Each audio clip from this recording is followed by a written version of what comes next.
know we want to liberalize, for lack of a better word, the Strait of Hormuz. I know why we're doing this. We've already seen UAE leave OPEC. If Trump succeeds in crushing the Iranian regime to the point where they can't make a nuclear weapon and can no longer control the Strait of Hormuz, and we break up OPEC, you're going to be looking at $1. You're going to be looking at $1 a gallon, maybe above $1.50. That's what it was when I was in high school. That's what you're looking at here. You tell me what did we accomplish for ourselves or our interests by bombing a surrendered, weakened Muammar Gaddafi? I don't know. I don't know why we had the Arab Spring. I don't know.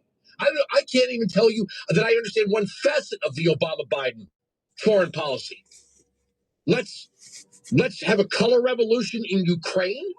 Let's overthrow the duly elected president of Ukraine because the EU doesn't like him. And oh, by the way, when Putin comes in and seizes Crimea, we don't do anything? That doesn't sound like foreign policy to me. That sounds like a disaster. How about the withdrawal from Afghanistan? How about the bombing of Anwar al-Awlaki and his son? I don't understand these people, but there they are. No, you're coming here for funding.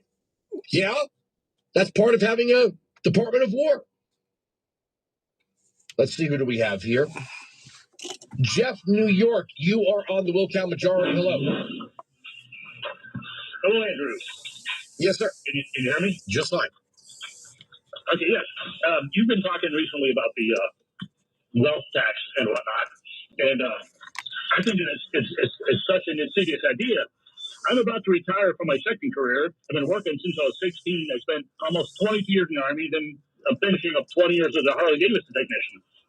I brown bag my lunch every day. Which dealership? FX Compare Harley Davidson. It used to be Iron Block Harley Davidson. I worked at Northern New York. I worked at Hempstead Harley. Okay, I've been there back in the day. Yep. So my wife and I, we don't go on elaborate vacations every year. We spend our wine wisely. We save and we have things. We have a big nice motorhome. We go camping all the time. Why should we be penalized because we didn't sort of so-called piss our money away doing, buying coffee at a store or buying You're obviously colonial. You've obviously colonized. You've obviously lived on stolen land and worked on stolen land your whole life. Howdy. From each according to his abilities, to each according to his needs. The people have great needs. Wealth is being hoarded. You didn't build that. Yeah, exactly. It's funny watching some of these soft-headed politicians tell people that do masonry work and plumbing work and drywall work and paving work. They don't know what hard work is. Hard work is, shepherding legislation. That's hard work. Now, look, there's a difference between physical labor and intellectual labor, and then sometimes a combination thereof. But they're telling these people, they don't How's know it going? They don't know. Canal They don't know 23. what it's like to have a hard life. Thanks for watching. Somewhere out there's this class of people that just can't get ahead because of the system, That's why the reaction to state is so basic. And you have to understand something. The reason why, when there's a basic common reaction, it is rejected by those that perceive themselves as elite. Because to be elite, you have to be above the common. Any normal person, I don't care what your race is when I say this. If you've put the time in your life, you made the sacrifices, you worked hard, whatever it is that you do, right? Whatever it is that kept the roof over your head, to have some Welcome to the stream. come along and portray you as greedy because you're like, I don't know if I want to pay any more into a system that hands out billions, perhaps trillions of dollars to the Quality Learning Center. I don't trust you. Let's see, who do we have here? Brian, Miami Beach, Florida. You are on the Will Count Majority. Hello. Hey, Andrew. Great to speak to you. Is there a politician who wouldn't spend money that they get? I mean, I can't think of any community that doesn't spend every penny that they take in. And when you factor worrying that many cities have seen an increase in property values. Property tax revenues have gone up dramatically. They keep taking in more and more money, but they never cut the spending. They just every time there's money coming in, they just push it out the door. Why do you think the first question I ask every candidate, the first time they're on, to get them on record, are you a vote to cut the spending? Not the proposed spending, not slow the growth of spending. Are you a vote to cut the spending? And if somebody says that on this program, it's on record, and they go back on it, you vote them out. That's why I ask that question to every single candidate. It's the first question I ask everyone. They all have to track on it, I bet you. Well, if they do, then you vote them out. I'm not a party boss. I'm not sitting in some smoky back room. I'm not cutting deals with anyone. I'm a radio host. And the best thing that I can do is ask the right questions. That's all I can. That's my lane. Let me just one other thing we were talking about being selfish. It reminded me of a quote from Adam Smith. And if I could just say it real quick, it's not from the benevolence of the butcher or the baker that we expect our dinner, but from their regard to their own self-interest. So it just reminded me when we were talking about it a few minutes ago. All right, I got to leave it there. New York Post editor Seth Barron joins me to talk his new book, Weaponize the Left's Capture and Destruction of America's Sacred Institutions. We'll do it next. SiriusXM Patriot. He's Donald Trump's #1 enemy in Congress, Chicago politician Dick Durbin. Now, Durbin has a new scheme. He's doing the dirty work to benefit corporate megastores. Durbin's bill could cut corners on your credit card security, putting your personal data at risk. Big chain retailers and warehouse stores want to inflate their profits, and liberal Dick Durbin would help them do it. Tell senators, say no to the megastores and Dick Durbin. Paid for by the Electronic Payments Coalition. Hi, I'm Steven Singer. Yep, the I Hate Steven Singer guy. But you know who does love me? Moms on Mother's Day. For all that your mom does, I know she doesn't want the same old last-minute card and flowers that die in a week. The same old dinner at the pickle garden. No, get your mom or the mother of your children one of my beautiful 24-karat gold dip roses in exclusive colors just for her. A real rose dipped in pure 24-karat gold, guaranteed to last a lifetime. Just like your mom's love. My gold roses start at just $69. Ship for free in your own signature gift box with your personalized Mother's Day card. That's free shipping, free lifetime guarantee, free personalized Mother's Day card, and all in exclusive colors that you can only get at IHateStevenSinger.com. Start her bouquet of love now. Visit us at the other corner of 8th and Walnut, Philly, or the village of Newtown, Bucks County. Steven Singer Jewelers. That's IHateStevenSinger.com.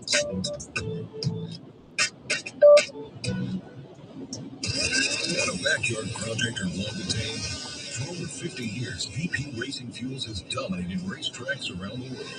Did you know your trimmer, chainsaw, or blower is a little air-cooled race engine, making VP Racing Fuels the logical choice to fuel it? Our specially formulated fuels promote smooth first starts and longer-performing engine life. Available now at all your local retailers. Don't let low-quality fuels stall your weekend. When it matters most, choose VP Racing Small Engine Fuels. Never gets old. Celebrating America 250. SiriusXM Patriot 125. Breaking news at Town Hall. I'm Bob Agnew in Washington. Louisiana's congressional primary has been suspended. Louisiana's top elected officials say the state's congressional primaries will not be going forward as scheduled in May as a result of a U.S. Supreme Court ruling. The High Court has struck down a majority-black congressional district. Republican Governor Jeff Landry and Attorney General Liz Murrell say that means that the state is prohibited from holding elections under the state's current U.S. House districts. Early voting had been scheduled to begin Saturday in advance of May 16th primaries. Landry and Murrell say they will work with the legislature and state election officials to develop a plan. I'm Lisa Dwyer.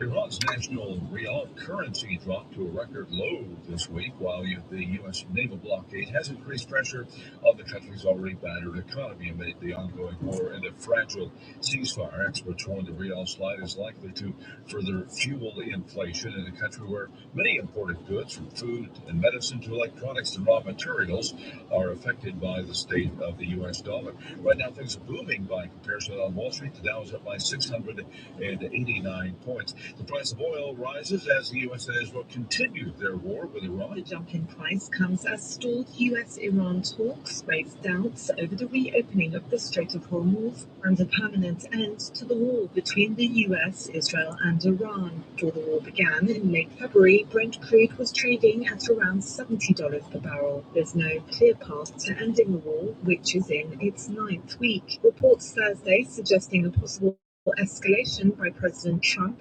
extinguished hopes for a quick end to the conflict. The US has continued its blockade of Iranian ports, while the Strait of Hormuz is closed, pushing oil prices higher. I'm Karen Shamas. More of these stories at townhall.com. I talked to a lot of great companies. Very few of them actually literally surprised me. The Fellowship Home Loans sure did. For over 20 years, Mike and Brian and the team there have been helping families do something most people think is more complicated than it has to be. Get into a home, lower their rate, or tap into equity they didn't even realize they had. Everything at Fellowship is done in-house. One roof, one great team, all with a servant-led mentality. From your first phone call to closing, you're going to get people who know you by name. They'll know your situation. They treat you like family. They're also offering a free mortgage checkup right now. Don't miss out. Rates are lower now than if you purchased or refinanced your home in the last few years. Many Fellowship customers are saving hundreds of dollars a month when refinancing, and there are no payments for 2 months. Go to fellowshiphomeloans.com/Mike G. fellowshiphomeloans.com/Mike G, or call 800-510-MIKE, 800-510-6453. Fellowship Home Loans, mortgage lending by the book. Nationwide Mortgage Bankers, DBA Fellowship Home Loans, Equal Housing Lender, and MLS number 819382. A group that aims to offer help to the wrongfully convicted says even after spending years, sometimes decades, behind bars and then being exonerated, many former inmates still face major life challenges. Advocates say exonerees lack work history, viable skills, training, and references when seeking work. Those cleared of wrongdoing say they also face bias and stigma. National nonprofits and local groups are working to provide employment opportunities and other help for exonerees. The National Registry of Exonerations reports that more than 3,800 people have been exonerated in the U.S. since 1989. Rich Thomason reporting. The governor of Sinaloa and 9 other current and former Mexican officials have been charged with drug trafficking and weapons offenses. The indictment was unsealed this week in New York City, and it accuses those leaders of aiding the massive importation of illegal drugs. Breaking news at Town Hall. Fusion of rational thought and political analysis. This is what your brain has been waiting for. News, politics, and issues enhanced. Just join the Will Cal Majority. Your generation of great talk radio, the founder of the new school, that's me. Patriot phone lines, as always, 1-695 Patriot 957-2874. The email to spell my name right, WILKOW at willcalmajority.com. Individual Patriot first, conservative second, Republican third, and working every single day to make this the most popular program offered by SiriusXM Radio, because it's based on one thing and one thing only, and that is rational thought. So welcome to the Will Cal Majority. I'm Andrew Wilkow. I'm going to be really into this one. Joining me in studio, Seth Barron, editor of the New York Post. How you doing? I'm doing great. The book is Weaponize the Left's Capture and Destruction of America's Sacred Institutions. Boy, we could do a lot on this. So maybe we'll go a little longer, maybe do 2 segments, because there's a lot here. And where do we start? Is it our universities? Is it our government primary, middle, and high schools? Is it the concept of what a police department does? Is it basic? Got to fix something in the back, blowing around. Where do we begin with this? All of the above. My thesis in this book is that key institutions of America, like things that you don't even think of as institutions necessarily, have been worked, captured, infiltrated, twisted, and turned to turn them into weapons against the American people. Here's what I look at. I look at the border, like citizenship. Yes. I look at an institution. Yeah, public safety, policing. I look at education, and I look at housing, which people are like, housing? I'm like, yeah, housing. The way in which the law, dictates how our cities, suburbs, communities, highways are built and structured, which is really the architecture of social life. All of these things have been taken over by the left. They've used the rhetoric that we all associate with, the good things about America, and turned them inside out to serve as weapons against us. I was watching a video. I don't know who produced it. The video's title was "The Suburbs Are Bankrupting America."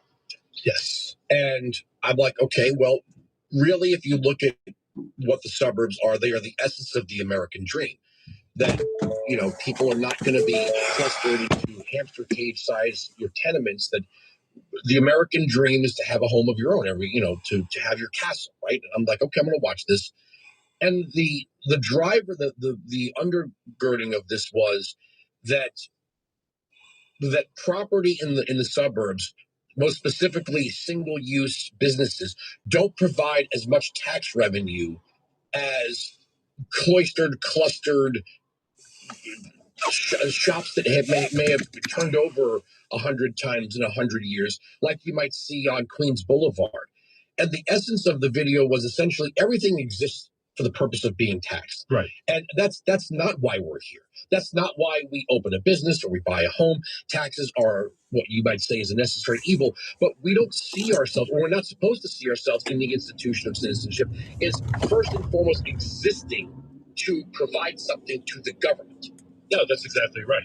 And that's partly why they hate the suburbs, because for one, they're actually harder to tax. They're local. Oftentimes, they have their own tax base, like for school districts, water, Parks and Rec.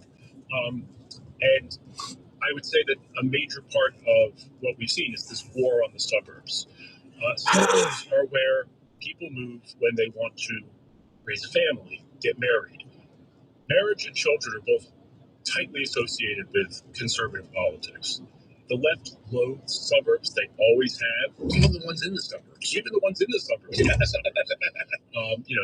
They'll like, we saw that lady in New Jersey who just got elected. I mean, yeah, my district. Oh, congratulations. Yes. No, this goes back. I mean, remember when Pete Buttigieg talked about racist roads? This is a major part of it. There's a thesis that, here's the thesis in a nutshell, that the cities were fine. And then, as part of a racist plot, they built the Eisenhower highway system in order to destroy the cities and drive white people out to the suburbs against their will. And now that they live there and black people live in the cities, and it's seen as an extricative relationship, that the whites in the suburbs come to the cities and extract wealth. This is something the Brookings Institution just published. And this is like, they're like grade A, top of the line, intellectual think tank. They're claiming that the suburbs, because the people in the suburbs work in the city, but that's not the same thing as it's not like the people who live in the city are the ones producing. It's not like they're coal mining and then the white people are coming in and stealing it. It's a long way to say that, yes, there's a war on the suburbs. What the left wants is densification.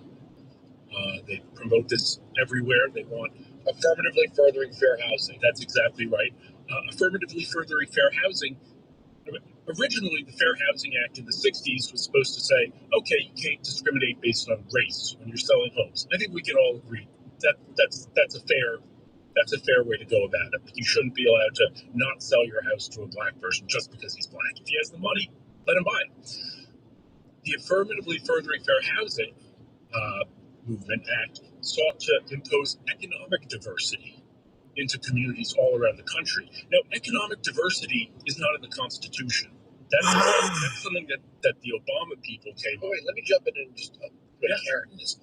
Isn't that proof positive that the progressive model of the city failed, where you say, now we're going to take whatever portion of the people we can't care for in the city with all of our promises, and we're going to force you to build apartments in your suburban community that are not in any way able to handle this type of infrastructure, but we're going to force it on you anyway because we're going to move low-income people out of the cities into your neighborhoods because the promise we made them failed. Yes, so that's proof that your urban progressive models failed, and now you want to burden other communities with your failure. Precisely. Like in Chicago, they had the Cabrini Green projects, which were notoriously terrible. So what did they do? They raised them and gave everyone vouchers to move to outside Chicago, moved to Iowa, To John Hughes' suburbs. yeah, yes, John Hughes' suburbs, and those communities were forced to build. The idea that Obama had was regionalization. Cities and suburbs have to be integrated together economically and structurally, governmentally. So, so school districts can no longer maintain themselves. They have to be integrated so they can be forcibly, racially integrated, economically integrated, basically to extend the public benefit structure that you see in cities like New York or Chicago. But again, proof it failed. Proof that they failed, yes. You need Scarsdale, New Jersey. They have to take on the responsibility. Yeah, it was funny when Kathy Hochul promised 800,000 new low-income housing units in Nassau and Rockland County. Democrats went crazy because that's the not in my backyard stuff. And just one little side note, and I love this. We're gonna do this for you. You got time? I did. Okay. For everyone listening around the country that heard Pete Buttigieg say this, they didn't give him the whole Wikipedia thing. He's talking about the Cross Bronx Expressway, which was built by Robert Moses. The only way to connect Queens through the Bronx to New Jersey was to build that road. They couldn't. Manhattan would have been a very bad plot map to do that. And they say, well, separated communities by a road. It wasn't like the Hernandez family couldn't see itself on Sunday because the road came through what was largely a Black and Hispanic community. No, it was not. Here's the funny thing. At the time, it wasn't Black and wasn't Hispanic. Black and I was going to finish that part. South, though, across the South. And there's big swaths of that blue. I mean, it's just wild to see how much blue and deep red South there is because of the VRA. That left map is literally the historical legacy of the Voter Rights Act, Section 2, which has just been completely altered, or at least our understanding of it legally has been. So if Governor Kemp calls for a special session, what then needs to be done in order to get those maps approved? And what's the timing on it? Can you get it done by midterms? I don't know that we can get it done by the midterms. It's an open question because we actually have early voting underway right now. A couple quick thoughts, though.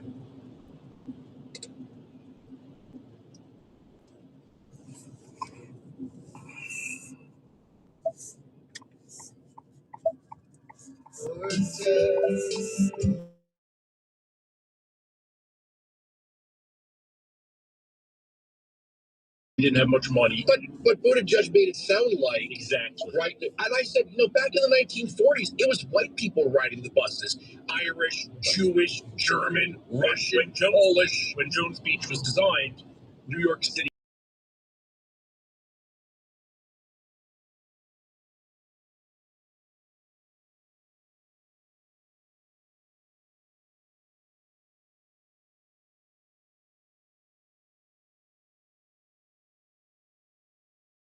Really caught on with this big suburbs thing, right? He would talk about the beautiful suburbs, and the way the Democrats talk about it is, again, pre-housing act. They make it sound like only white people live in the suburbs. Well, maybe in places like Montclair, where a bunch of white liberal Democrats control it, but southern suburbs are the most diverse places on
I don't know, light industrial, building drones, building whatever, that's all migrated outside of cities to the suburbs. Typically the regulatory scheme is looser. There's tax benefits. People live there. So this idea that cities are really driving everything. I mean, you hear Maldani say this all the time, that it's not fair. New York City is giving so much to the state, and we're not getting enough back. Well, I mean, that's progressive taxation. That's exactly how tax the rich works. I mean, you take from the very rich and you spread it. So what does he say? He wants to impoverish upstate New York more.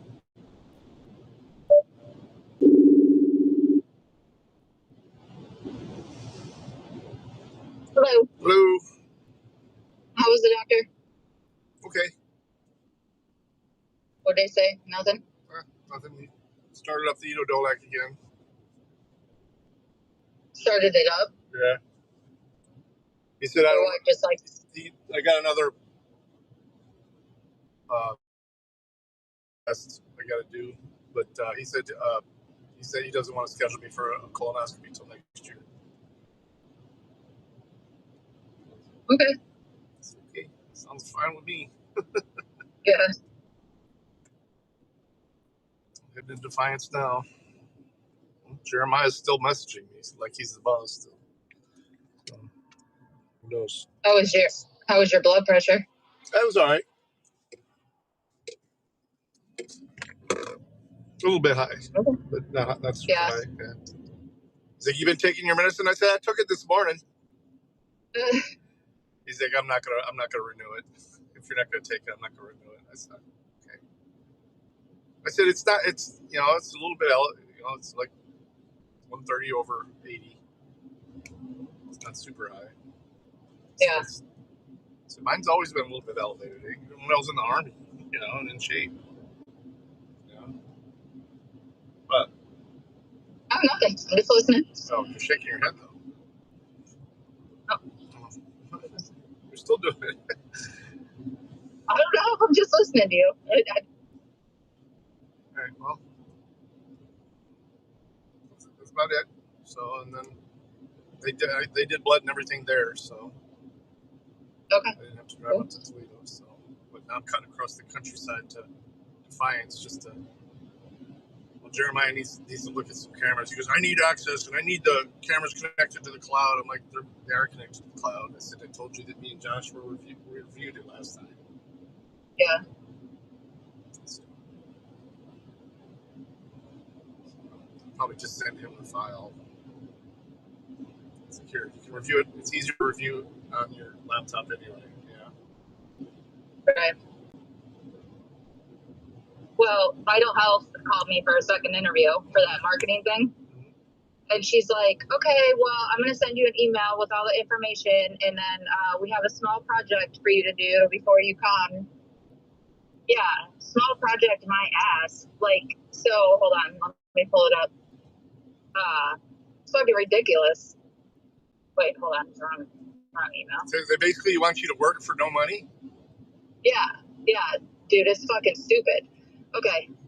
Please create a 30-day community outreach campaign designed to generate new patient referrals for Vital Health behavior, IOP, counseling, case management, and medical services. In your response, please include the referral sources you are targeting in it: hospitals, primary care offices, schools, probation offices, therapists, HR departments, etc. Why you selected those referral sources, how you would position Vital Health to stand out from these other providers. How can they get away with doing that?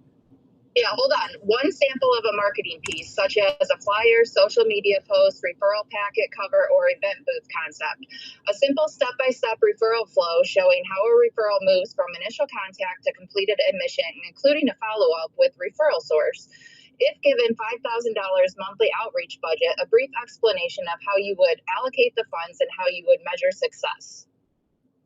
They want all of that for a first interview that starts out anywhere from $43,000 to $60,000. They want all of that before May. Did you tell them? Did you just reply to them? Say, I'm interested in this position. I'm not interested in doing a fucking whole month's worth of work for you guys over the weekend for nothing. Just blown away. Like, are you fucking kidding me? And that's, I mean, then there's no guarantee. I mean, even if you busted your ass and made an awesome project or keep you after whatever happens. Yeah, like I just read this and I was like, wow. Like, and then I'll go in there and tell you all my good ideas, and then you just take or them. just say, sorry, we're not interested, but thanks for the good ideas. Yeah. Right. So crazy. Like, I'm just like blown away. Like, I don't even know what to think. Like,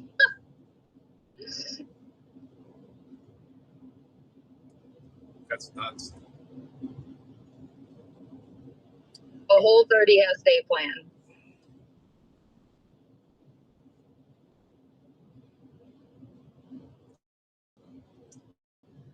Yeah, I wouldn't do it.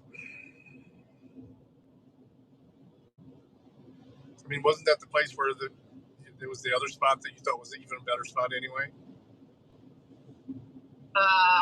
No, that was the other spot. That was Unison. Yeah. That's nuts. I know. Didn't Allison used to work there? No, Mike, Rick worked there, and I mean a couple other people I've known have worked there.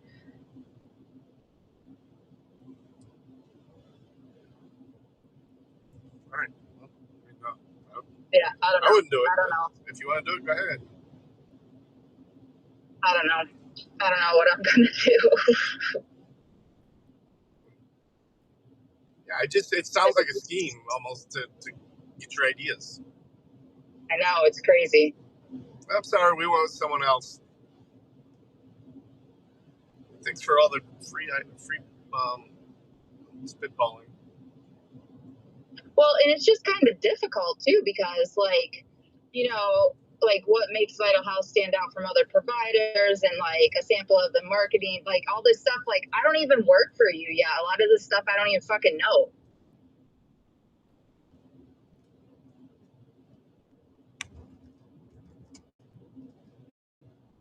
Who was it that sent you this?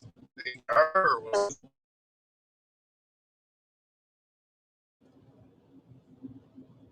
That might be just something they do just to weed people out.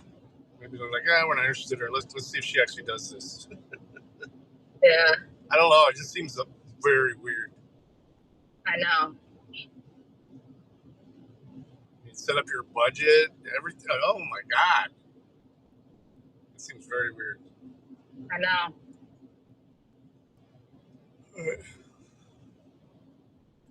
Is that it? Yeah. Right. Well, I'm still 30 minutes away from Defiance. So. Oh, geez. Okay. So 281 west. I don't even know that highway. A lot of farms. Yeah. But I am streaming if you want to pop in. Nobody's here, but somebody I didn't know said hi earlier, but that was it. Yeah, I might also pop on the computer and start looking for some other jobs. Well, yeah, wouldn't hurt. All right, baby. Love you. All right, love you. Seth Barron is joining me. He's the editor of the New York Post. Weaponize the left's capture and destruction of America's sacred institutions. Let's take the law enforcement one and the suburban home ownership. When you buy a home and you work and you sacrifice and you make that down payment, like you said, you go there to raise your family. People who own homes vote differently than people who rent and people who are subsidized. And that's another thing the left hates. Also, I don't know if the word is judgment, but like where I live, some of the teenagers will hang around like the Walgreens and sometimes cause trouble. And our local police department will sometimes say to mom and dad, hey, your kid was videotaping themselves knocking stuff off the shelf.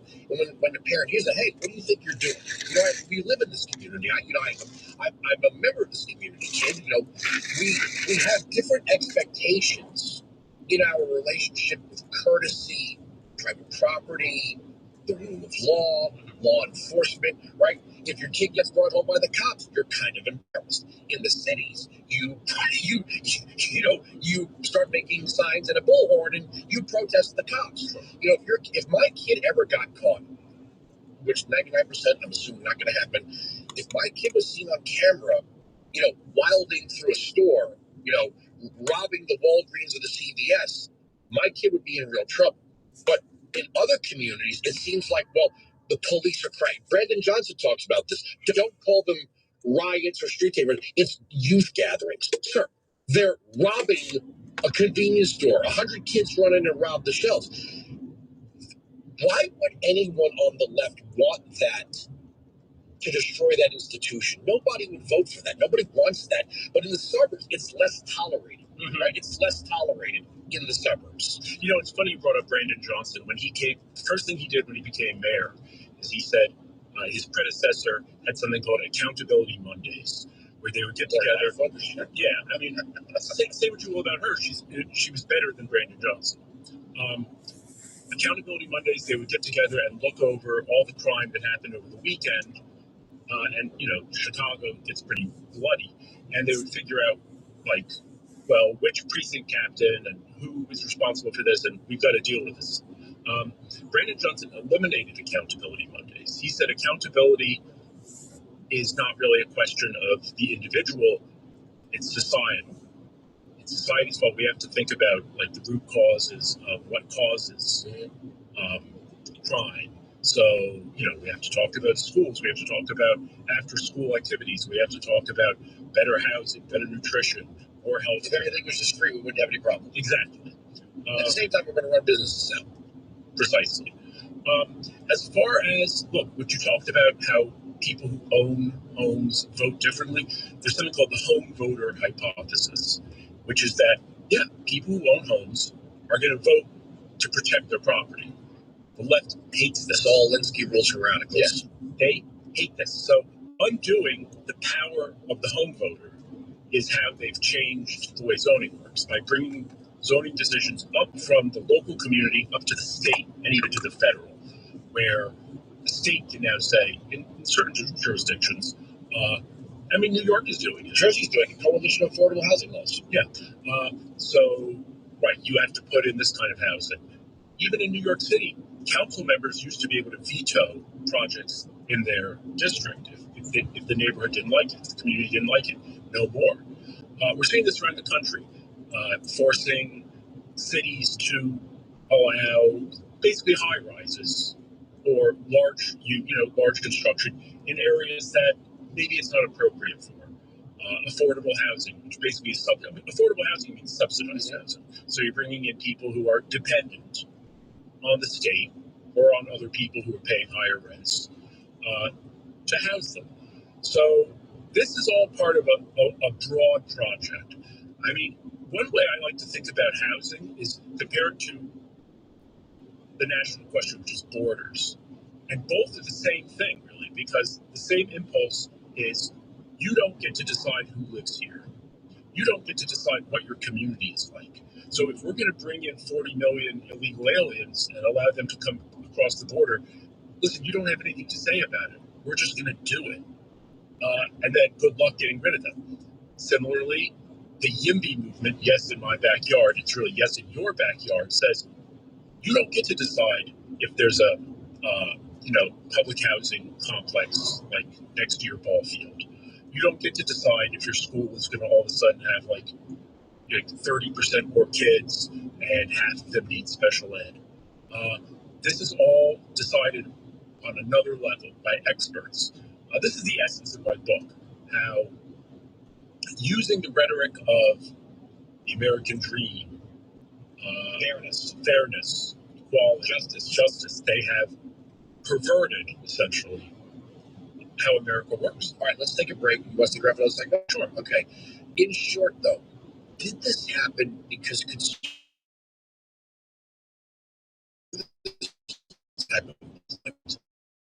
you think about conservatives, if they're going to work in government, it's usually law enforcement, it's usually the military. It's certainly not being a paper-pushing bureaucrat And I don't mean to insult any percentage of conservatives in government run education or wherever, but it just seems the over-under is this type of work and seeking this type of path than maybe in the libertarian side. Yes, of course. I mean, if you're most libertarians don't want to be planning board. If you're a conservative, you don't want a planning board. If you're conservative and you want to become a social studies teacher, well, you've got to go through the education school system to get like a master's in education, and then you have to like convince some super progressive principal to hire you, and you've got to deal with like a whole curriculum, and you've got to deal with a largely female kind of liberal cohort that's your colleagues. So it selects for itself. You're just not going to do it. All right, let's take a break. Seth Barron's joining me. I could do this all day. Okay, this is the deep, heady stuff that we talk about versus the candy of just hot takes. Weaponize the left's capture and destruction of America's sacred institutions. This is important stuff. We'll pick it up on the other side. Sirius XM Patriot. The whole journey from New Jersey nights to superstardom and stadium lights. Hi, I'm John Bon Jovi. So many folks over these 40 years have really been on a ride with this band. Generational anthems, exclusive concerts, and the story behind it all on their own channel. Bon Jovi Radio is the power of we. Bon Jovi Radio, channel 312 on most radios, and always on the Sirius XM app, wherever you stream. Wesley Financial Group is not an law firm. I'm Chuck McDowell, founder of Wesley Financial Group. Did you buy a timeshare because they told you it was a great investment? That's a lie. Most timeshares can be bought online for $1. To find out what your timeshare is worth and to cancel it, call us today and we'll send you our timeshare exit kit free with all your options for cancellation. Call Wesley for your free exit info guide. 800-475-1818. That's 800-475-1818. He's Donald Trump's #1 enemy in Congress, Chicago politician Dick Durbin. Now, Durbin has a new scheme. He's doing the dirty work of corporate megastores. Durbin's bill could cut corners on your credit card security, putting your personal data at risk.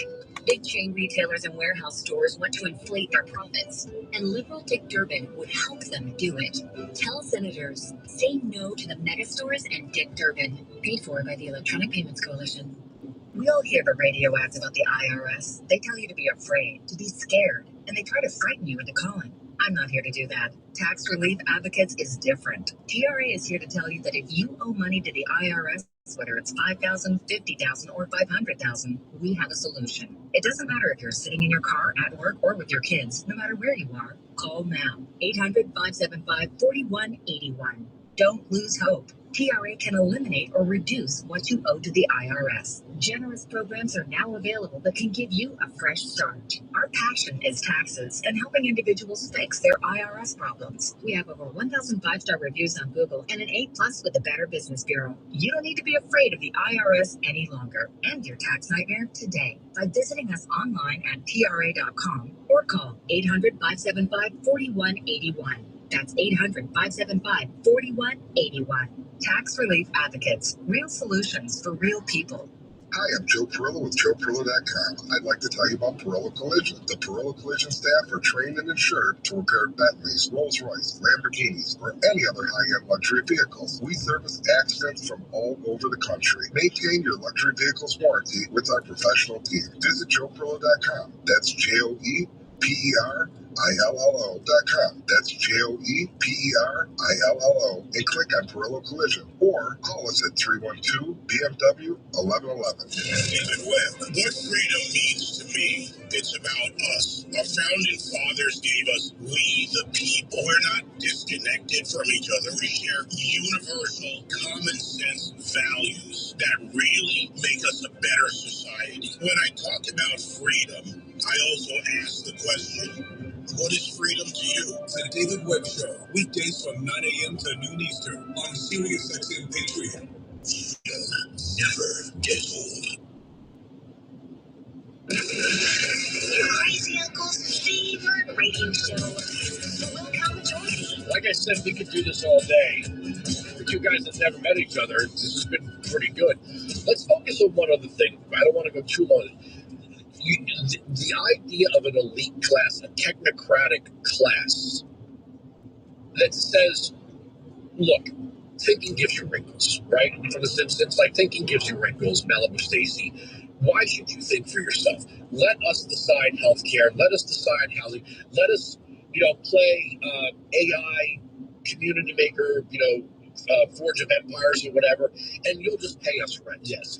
And that's something Bernie once said about how the government should own housing, and then this way we can manage the price, and some homes wouldn't have more equity than others. Essentially, like government-run education, you pay the government gives you what it believes you need. Well, it's really funny that you bring that up. One thing I talked about in the book is there's this phrase, maybe they don't use it as much anymore, think globally, act locally. Yes. And See the bumper sticker on a Subaru. This kind of just has been drilled into everybody's brain.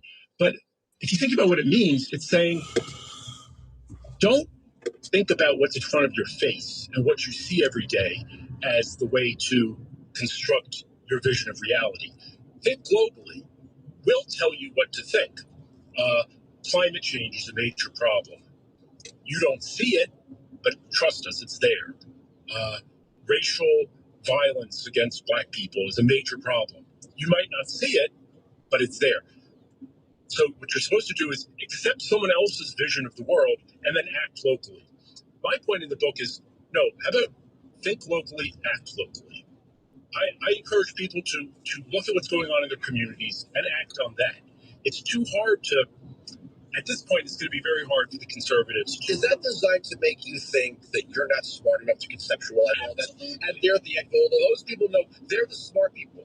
Like, what's that line from Independence Day with Judd Hirsch and Jeff Goldblum? He goes, when they want HBO, they'll call you, right? Really, the Earth's about to get invaded. Yes. He doesn't believe his son, actually. When they want cable, they'll call you. Right. That's what they want you to think, like, okay, these people are obviously really smart. We should just defer to them. Listen, they tell us how smart they are all the time. I mean, John Kerry. Sure.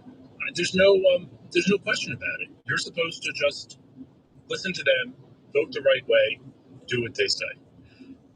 Do you think there was a popular rejection to this in 2015, 2016, right? Republicans went through the purge. The base of the Republican Party didn't want the all-talk, no-action Republican anymore. They didn't want Mitt Romney. They didn't want John McCain. They didn't want the insiders. They wanted somebody who literally owed nobody anything, had no allegiances whatsoever in Washington. It seems like the Democrats are doing that now, but in the complete opposite. They're saying let's take these cities over. Who cares if the businesses leave? I mean, did you hear that clip of Katie Wilson, the mayor of Seattle? No. Okay, I have to play this for you. This is utterly insane. Play cut 2. I think the claims that millionaires are going to leave our state are super overblown, and if the ones that leave, bye. She's talking about Starbucks and Amazon. Take laws. You hear this all the time. Let me throw this to you. This might be a little off topic of the book. Sure. I've been saying on this program that what Mamdani, what Bernie, what Katie Wilson, what some of these people are saying is, who cares? We can manifest things with people power. Right. If we just vote, right? It doesn't matter if Seattle, Amazon, and Microsoft pull out of Seattle. We have people power, and we can bring all these wonderful things if we vote for it. Well, I got news for you. Voting doesn't manifest things. Somewhere, there has to be commercial activity, and there has to be growth, and there has to be tax paid. You shouldn't be cheering the most profitable companies, some of which in the history of economics, leaving your jurisdiction. You should be saying, hey, what do I have to do to keep you here? But she's like, if they want to go, whatevs. Right. What do you think is going to happen when those jobs go away and the revenue goes away and the real estate is empty? You want to talk about capturing an institution. You're not only capturing it, you are, as you say, destroying it. Well, it's interesting because the left is so consumed by politics. They love... Here's a major... Focus on that one thing. Voting can't manifest things. No, exactly. And that's what they're telling people is, who cares if we run these? Because they believe that it's a very communist vision, that the power of the people expressed through voting is all that they need. But if you look at the way they live, they're all organizers. Like Mamdani was an organizer. Obama was an organizer. This is Brandon Johnson. This is the essence of what they believe. Like Brandon Johnson was in the teachers union. They're the perfect example. Here's a group of people who they're not taxpayers. They're paid by taxes, but they think of themselves as being highly productive. They think that you could have a whole economy just run by public servants.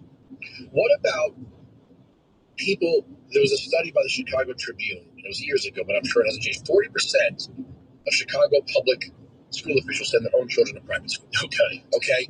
You have that probably across the board. Rahm Emanuel was asked why he doesn't send his own kids to public school, and I think he gave some excuse they aren't progressive enough.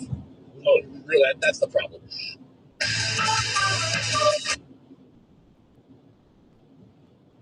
I was a public school teacher, but we send our kids to private school.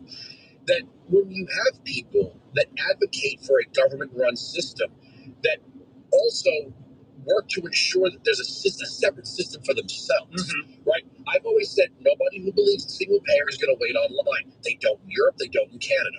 The people that are telling you to take public transportation are riding in limousines. The people that are telling you to eat bugs are eating steak and lobster. And I think is that an institution? And how would you best describe that, other than just elitism or technocracy or whatever, that the people that want to run the system, I always say socialism is for the people, not the socialists. It's not for them, it's for you. Yeah, I mean, I don't know if it's exactly an institution so much as like a human tendency. But sure, the people who know best or the insiders get like special privileges. You see that in Cuba. Like, I don't think the Communist Party leadership is like, starving or using these terrible hospitals that have no penicillin. Same thing happened in the Soviet Union. They had their own special supermarkets and whatever. I think they're, if you, yeah, it's exactly like this is the best for you. Well, look at what Obama wanted to do in the schools while his kids were going to Simba Friends. Right. That's what I mean. And that's another thing about institutions is I know everyone loves Bill Maher now, but I remember him making fun of the average voter, but he never asked himself who is responsible for educating them. If you say people don't know any better, they can't make good decisions, they don't, well, who's running the education system? If the government runs the education system and the people are illiterate in civics, well, then who would you blame for that? Well, ask Matt Damon. What is his answer? The schools aren't funded well enough. If the schools got full and fair funding, then everything would be okay. It's not the political bent of the teachers union led by Randy Weingarten. It's we just don't have enough money. Right. It's funny. Randy Weingarten wrote a book this year, I think, called "Why Fascists Fear Teachers." For my sins, I actually read it.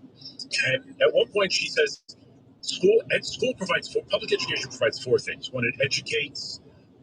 It provides a safe space for kids. It teaches them about community. And the fourth and most important thing is it provides a model of labor relations for the whole country. So basically what she's saying is schools are really important because it gives the teachers, they pay the teachers this way. The teachers unions need schools to exist, so that's why schools. That's kind of like the Southern Poverty Law Center needs the Klan. Yes. Okay, there's another institutional thing. When the teachers union advocates for policy that separates parent from child, transgender or whatever it is, that's an institution. That's an institution. Big time. And they hate it. Big time. Well, what Hillary said, it takes a village to raise a child. You hear this all the time. James Baldwin has some quote like "Every child is everybody's." Listen, Harris Perry, your children don't belong to you. You hear this all the time, and what it means is literally your children don't belong to you. They are the state property. Kind of the same way they think of every a tax cut. They see that as a gift to the rich, when in fact it's just like taking less of their money. I mean, it's your money, but they see all money as belonging to the state, and they let you keep some of it. Your children belong to the state. They let you take care of it. You're just responsible for feeding them, clothing them, housing them, everything else, but not influencing. Right. That's the state. That's the state. So, another thing I talk about in the book, I look at like the Amish. Okay, the Amish, maybe they've got their own problems, but the Supreme Court has ruled that they're allowed to raise their children the way they want. Look, Amish kids study up through the 8th grade, and their teachers are girls with an 8th grade education. But, they've been doing this for a couple hundred years. They seem to know what they're doing. And even if you don't like it, and the Supreme Court has been very clear on this, even if people don't like it, that's the way America works. Communities have the right to organize themselves in a certain way, and parents have the right to raise their children and teach their children as they want. Like the Hasidic Jews, okay, some of these yeshivas, frankly, are terrible. Not all of them, very few of them are terrible, but the point of these schools is actually not to produce people who understand chemistry and so forth. It's to produce more Hasidim.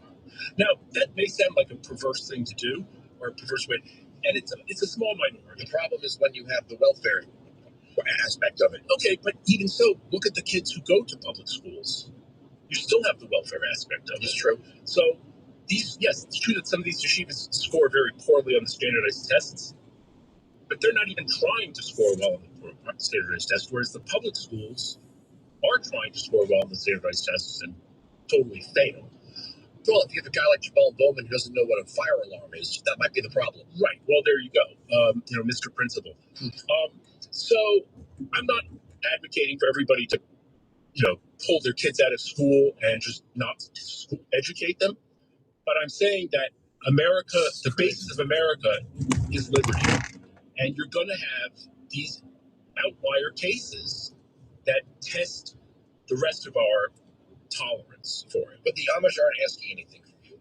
And would you say that, I do have to take another break, and I'm going to have to leave it in just about 4 minutes, that some of these people in the elite and the technocrats and in the federal government, they don't think they should have to share a country with people like that. Everybody should be like them. Mm-hmm. That, like, look, if you think being Amish is weird, all right, well, after Rumspringa, if they don't like it anymore, they can figure out the next chapter in their life, maybe join the military for a couple of years and get out and see the world. What drives me bonkers about the left is their just dismissal of the 10th Amendment. If you're a blogger from the Upper West Side of Manhattan and you don't like the way they run education in Oklahoma, don't live there. George Carlin, two knobs on the radio. Want to change the channel, want to turn it off. Right. No, the idea that you can't sleep at night because other people are not doing exactly what you say doesn't make me the fascist. It makes you the fascist. Exactly right. That's exactly right. They cannot, I end my book by saying that my favorite saying by any American founding fathers, Ben Franklin, who, said, mind your own business. And that has a double meaning, because it means, like, well, don't meddle with other people's, but it also means, like, stick to thy last, like, to thyself. Yes. And row your own, hoe your own row. There's a kind of, Yankee sort of cynicism about, or Yankee kind of skepticism. Well, skepticism about government. And the idea being that, like, this is the essence of America, is minding your own business, keep minding your P's and Q's, letting other people do what they do, and, let it fall where it may. But messing with other people is kind of that's sort of what I see as the main problem. One time my daughter came home from school and said, "Dad, we have to come up with a list of New Year's resolutions for the world." And I said, "Well, how about mind your business?" She looked at me, she's like, "Yeah, I don't think that's what they meant." I do have to leave it there. We could do this again. I could do this for 3 hours, but I do have a lot of other topics I have to get to and other guests. Weaponize the left's capture and destruction of America's sacred institutions. Seth Barron, editor at the New York Post. Thank you for joining us. Thank you. All right, we're right, they're wrong. That's the end of the story. The arguments on this radio program cannot be broken. Sirius XM Patriot. It's been an American tradition for more than 150 years. They're off in the Kentucky Derby. And you can hear them run for the roses on Sirius XM. It will be Socrates to rule the Kentucky Derby. Join us Saturday at 10 Eastern for Down the Stretch. Dave Johnson. Then at 2, Steve Pick is live at Churchill Downs for the pre-race show. And at 5 Eastern, hear the 152nd Kentucky Derby on NBC Sports Radio, Channel 85 in the car and the Sirius XM app. Running a small business is a daily balancing act. One late shipment, one price hike, one employee issue, and your whole month, maybe the entire year, could be in trouble. That's where Lency comes in. I needed $100,000 fast to keep up with inventory demands. LendSeek had me funded the same day I applied. Between their AI platform finding the fastest deal and a dedicated funding specialist guiding the process, it couldn't have been easier. Our AI-driven platform matches your business with the right program from over 100 funders, up to $2 million in as fast as 24 hours. Don't wait until it's too late. If you've been in business at least 2 years with more than $500,000 in annual revenue, qualifying is simple. No collateral, no out-of-pocket costs, no hassle. From lines of credit, term loans to revenue-based financing, LendSeek is open for business. Apply in minutes at lendseek.com. That's LENDSEEK.com. Got a backyard project or lawn to tame? For over 50 years, VP Racing Fuels has dominated racetracks around the world. Did you know your trimmer, chainsaw, or blower is a little air-cooled race engine, making VP Racing Fuels the logical choice to fuel it? Our specially formulated fuels promote smooth first starts and longer-performing engine life. Available now at all your local retailers. Don't let low-quality fuels stall your weekend. When it matters most, choose VP Racing Small Engine Fuels. Did you know your life insurance is an asset you can sell? I'm Jay Jackson, CEO of Abacus Life. For almost 20 years, Abacus has been purchasing life insurance policies from seniors just like you. And at abacuspays.com, we've created a free policy value calculator so you can find out the worth of your policy in just seconds. There are no fees and no obligations. Get real value for your life insurance when you need it with Abacus. Learn more at abacuspays.com. Millions are watching live policing every Friday and Saturday night. Are you? Get Reels Plus and stream the hit show On Patrol Live. We got more than 50 cameras across the country following law enforcement in real time. And that's just the start. Reels Plus has thousands of hours of true crime investigations, behind-the-scenes celebrity stories, and unscripted thrills. Subscribe now for just $4.99 a month, plus a free 7-day trial at ReelsPlus.com or wherever you stream. That's Reels with a Z. Looking for a great real estate agent to help sell your home for top dollar? Go to Ready.com. On Ready, agents will pay you just for the opportunity to sell your home. Just give us your address and the best agents compete on Ready to be your agent with cash up front just to win your business. Your listing is valuable. Don't give it away. Make those agents earn it. Get paid to pick an agent. Go to Ready.com or call 888-880-REDY. Hey everybody, this is Sebastian Maniscalco. Come to Sebastian Maniscalco's Comedy Radio to hear the Sebastian Maniscalco Show, as well as comedians who inspired me, up-and-coming talent, and the introduction of DJ Molinaro playing my favorite dance tunes I love to. My exclusive 24/7 comedy channel is up and running, channel 99, and on the Sirius XM app. All right, I gotta ask you a question. What would happen if you died tomorrow? You get killed, run over by a bus, carjacked, whatever it is. What would happen to your family? Like, you're dead. You're 6 feet under. You're dead. Could they cover the bills, keep the house, keep things going? What about your kids, their future, their education? Well, the good news is that there's a simple way to help protect your family with life insurance through Ethos. Ethos makes getting life insurance fast and easy, 100% online. No complicated process, no medical exam, no needles, just a few simple health questions. And with Ethos, you get a quote in seconds, apply in minutes, and get same-day coverage. You'll even get your lowest rate from their network of trusted carriers. Some policies go for as low as $30 a month, and you can get up to $3 million in coverage. So take the 10 minutes and get covered today with life insurance through Ethos. For your free quote, visit ethos.com/willcount. ETHOS.com/willcount. Rates may vary, application times may also vary. You're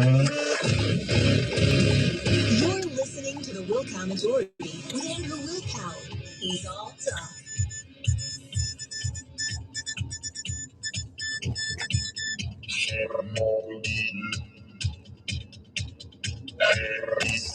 I know.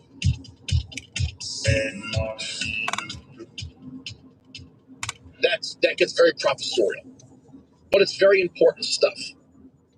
Look, we've got all the time we need to talk about Iran. We've got all the time we need. Even Reuters. I'll just give you the headline. U.S. naval blockade squeezes Iran's oil exports, forces crude onto floating storage. This is the game of attrition. It's how much longer will Americans tolerate high gas prices versus how much longer can Iran go without being able to profit from oil exports. And what do? They have no place to put the oil. If they just shut down their drilling, they're going to do enormous damage to their oil fields. So who's going to break first? Now, what you're up against is a regime that doesn't care if the economy collapses. That doesn't care if the currency is worthless. But we're now in the attrition phase. I said at the top of the program. There is no chance Republicans control the House and the Senate in November if gas prices stay high through the summer.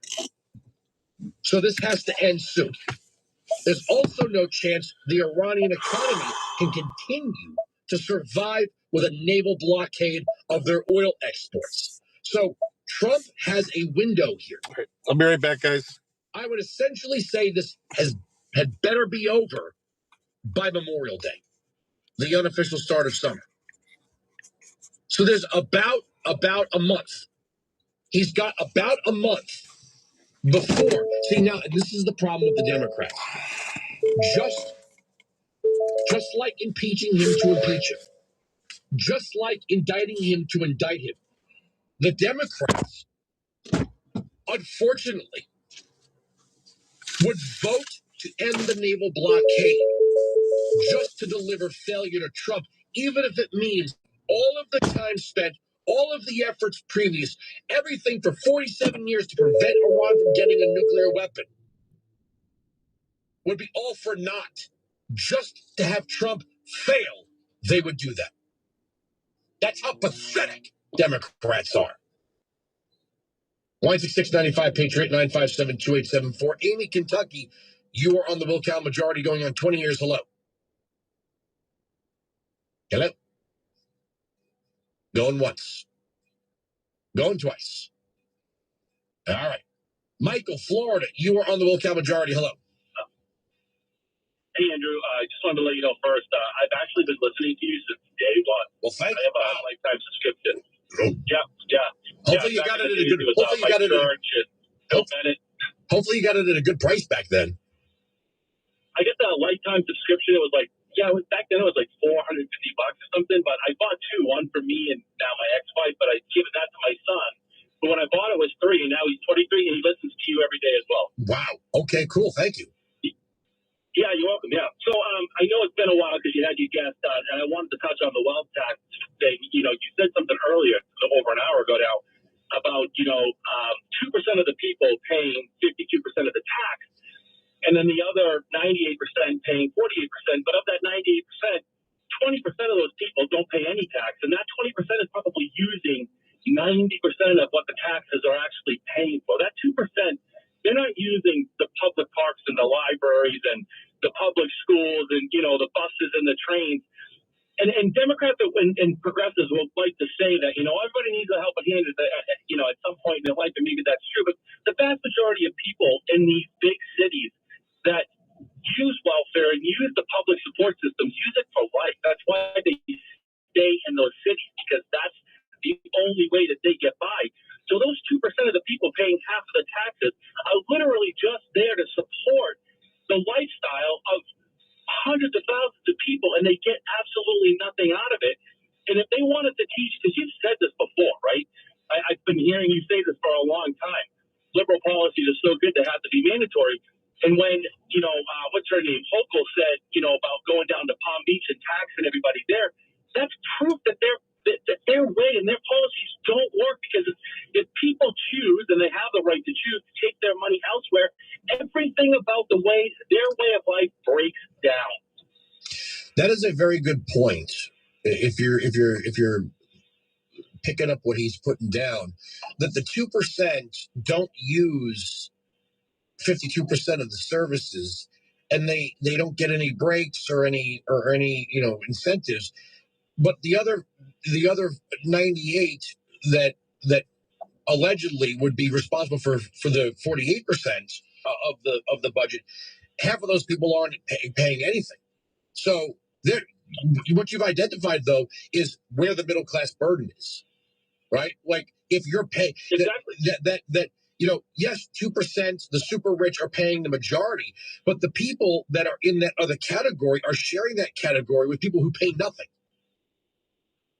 Right. So if there's 2% of the people that you're talking about, the wealthiest people, and they want to implement this wealth tax, if half of that 2% leave, their entire infrastructure will stop. They will not be able to provide the services, the basic services that everybody needs. Forget about the people at the bottom end that really are relying on this stuff. So they have to be really careful because they've already proven that when certain people leave these cities and these government systems, because they are the ones that are providing for that government system to even function, when they leave, they take huge hits. Well, that's why we're take a hit. That's what they mean about disinvestment. They're saying you shouldn't be allowed to take your ball and go home. Dave, North Dakota, you're on the Will Count Majority. Hello. Hi, how are you? Fine, how are you? Good. So I got a question. You've talked about this case where this gal had elected to take stock options. Myrtle McComb. Never sold the Yeah. What's the difference between that and property tax? And I'm just sitting here, I'm going, I bought a house. I haven't sold it. I live in it. And I'm paying this unfair, I feel, assessment of what they speculate it will be or would be. So it's almost like the same thing. The difference is that one's federal, one that. But I'm saying, as far as the question of a constitutional issue, that the 16th Amendment relates to the Congress. So, right, like in Florida now, they're talking about getting rid of property taxes. That's Ron DeSantis' new thing, is getting rid of property taxes. Well, I agree. Here's the only concern, and I'm not trying to upset my libertarian friends. It's something to think about. That if you went with a straight like sales tax in your community, what if people don't visit your community for the purpose of making purchases? It's just a thought. I'm not saying it's wrong. It's just you got to think about these things. Like, one thing about being a conservative is being rational. So yes, the idea that, as Ron DeSantis said, he goes, if I buy a TV and hang it up on my wall, I don't pay a tax on it every year, but I do pay a tax on the wall I hung it up on because it's part of my house, or something to that effect. Right. So yes, but if you want police, if you want fire, if you want these things, there's got to be a way to raise the revenue. If you find a better model than the property tax system, I'm all about it. Yeah. Well, and here's the odd thing with the state of North Dakota. We're sitting on a surplus of cash, 20 times larger than the billions that dumb bonehead Newsom squandered, and we're just kind of looking for some relief up here. I mean, we got this massive glut of money in our coffers, and yet the taxes, the property taxes, are just outrageous. I gotta end it there. Thank you very much, Mike Hurst, RNC General Counsel and Mississippi GOP Chairman, joins me next. We're going to talk redistricting. Sirius XM Patriot.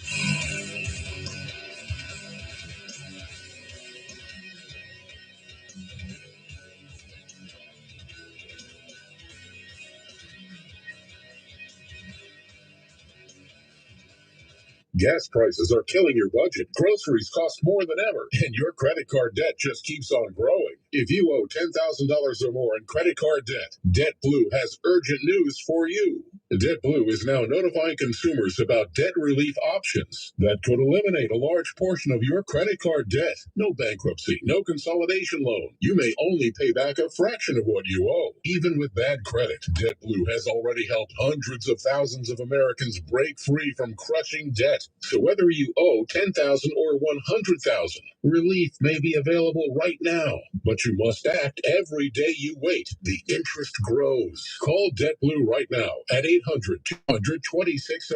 That's 800-200-2603. Find out in the first free call how much you could save. Call 800-200-2603. That's 800-200-2603. 800-200-2603. Veterans and active duty service members, when your call to service ends, your mission doesn't have to. Go from GI to IT in just a few months at My Computer Career. Prepare for a high-demand career in cybersecurity, protecting people, systems, and institutions from real cyber threats. Cyber warriors are needed now. Will you answer the call? Go to mycomputercareer.edu/CWP to learn more. That's mycomputercareer.edu/CWP. An elite CompTIA certification partner. VA education benefits are available to those who qualify. Got a backyard project or lawn to tame? For over 50 years, VP Racing Fuels has dominated racetracks around the world. Did you know your trimmer, chainsaw, or blower is a little air-cooled race engine, making VP Racing Fuels the logical choice to fuel it? Our specially formulated fuels promote smooth first starts and longer-performing engine life. Available now at all your local retailers. Don't let low-quality fuels stall your weekend. When it matters most, choose VP Racing Small Engine Fuels. Freedom never gets old. Celebrating America 250. Sirius XM Patriot 125.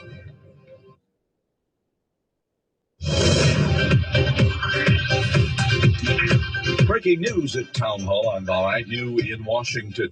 A statement made by Iran's supreme leader has a big impact on that country's economy. Iran's supreme leader has said in a statement that the Islamic Republic will protect its nuclear and missile capabilities as a national asset. The proposal by Ayatollah Mojtaba Khamenei was made on Thursday and would delay nuclear program negotiations. Khamenei is likely drawing a hard line as President Trump seeks a wider deal. Khamenei insisted that Americans belong at what he called the bottom of the Persian Gulf. His remarks come as Iran's oil industry faces a U.S. Navy blockade. Meanwhile, Brent crude prices have surged. I'm Karen Shamas.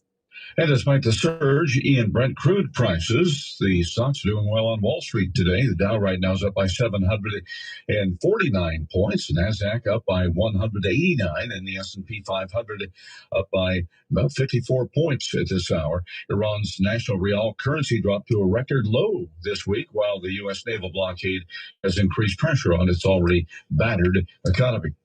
Russia's proposed short-term ceasefire with Ukraine has President Zelensky concerned. Ukrainian President Volodymyr Zelensky says he wants more details about the May 9th ceasefire. Russian President Vladimir Putin proposed to President Donald Trump over the phone on Wednesday. The break in attacks would coincide with Russia's Victory Day. Zelensky says he wants to know whether the short-term ceasefire would be a few hours of security for a parade in Moscow or something more. And Ukraine is proposing a longer-term ceasefire. Meanwhile, Russia launched overnight attacks in a central Ukrainian city, as well as in the southern port city of Odessa. And Ukraine continued striking industrial facilities inside Russia for a second day in a row. I'm Donna Warner. More at townhall.com. We all hear the radio ads about the IRS. They tell you to be afraid, to be scared, and they try to frighten you into calling. I'm not here to do that. Tax Relief Advocates is different. TRA is here to tell you that if you owe money to the IRS, whether it's $5,000, $50,000, or $500,000, we have a solution. It doesn't matter if you're sitting in your car, at work, or with your kids. No matter where you are, call now. 800-583-0141. Don't lose hope. TRA can eliminate or reduce what you owe to the IRS. Generous programs are now available that can give you a fresh start. Our passion is taxes and helping individuals fix their IRS problems. We have over 1,000 5-star reviews on Google and an A+ with the Better Business Bureau. You don't need to be afraid of the IRS any longer. End your tax nightmare today by visiting us online at TRA.com or call 800-583-0141. That's 800-583-0141. Tax Relief Advocates, real solutions for real people. Boxers from 2 European nations are set to be allowed to fight as neutral athletes in world boxing competition. Boxers from Russia and Belarus will be allowed to compete by the new governing body recently put in charge of Olympic boxing competitions. World Boxing will treat Russian and Belarusian boxers as neutral athletes. All right, let's get going. The approach frequently taken by the International Olympic Committee since Russia's invasion of Ukraine in 2022. Fighters and support personnel from Russia and Belarus will not be allowed to participate with flags, uniforms, or national anthems. They must be approved in a vetting process to ensure they have not supported the war in Ukraine or have any links to the Russian army. I'm Gethin Coolbaugh. A Florida man convicted of beating and choking his 13-year-old step-niece to death nearly 50 years ago is set to be executed tonight. 70-year-old James Ernest Hitchcock scheduled to receive a 3-drug injection. Breaking news at Town Hall. Hey, what the heck is wrong with this thing? Welcome to Morgan Wallen Radio. What's happening now? Morgan Wallen Radio. Morgan Wallen, what? My very own channel, Morgan Wallen Radio. It's on right now, channel 64. Guess I'm the problem. This I gotta hear. It's pretty cool that I get to hopefully have an impact on somebody else being in charge of this station. Morgan Wallen Radio, channel 64, and in the Sirius XM app. The fusion of rational thought and political analysis. This is what your brain has been waiting for. News, politics, and issues. Enhanced. You have just joined the Will Count Majority. Your generation of great talk radio. The founder of the new school. That's me. Andrew Will Count, Sirius XM Patriot. Phone lines, as always. 16695 Patriot 957-2874. The email to spell Nate right WILKOW at WillCountMajority.com. Individual Patriot first, conservative second, Republican third, and working every single day to make this the most popular program offered by Sirius XM Radio because it's based on one thing and one thing only, and that is rational thought. So welcome to the Will Count Majority. I'm Will Count. Just a little note before I get to our next guest, Mike Hurst, RNC General Counsel and Mississippi GOP State Chairman. All major indexes are up. Gas prices are coming down. So as we said, going into the top of the hour, we are now in the attrition phase. It's how much longer will voters tolerate high gas prices in the United States versus how much longer can the mullahs go with no profitable exports and or storage. So we're now in the attrition phase. We're going to see who breaks first. Joining me on the program, Mike Hurst. How you doing, sir? I'm great. How are you? I want to take this topic from a different direction because we've talked a lot about redistricting, and obviously we're going to talk about Representative Byron Donalds, Representative John James, Representative Wesley Hunt, and previously Representative Mia Love were all elected members of Congress who were black in majority white districts. According to the Democrat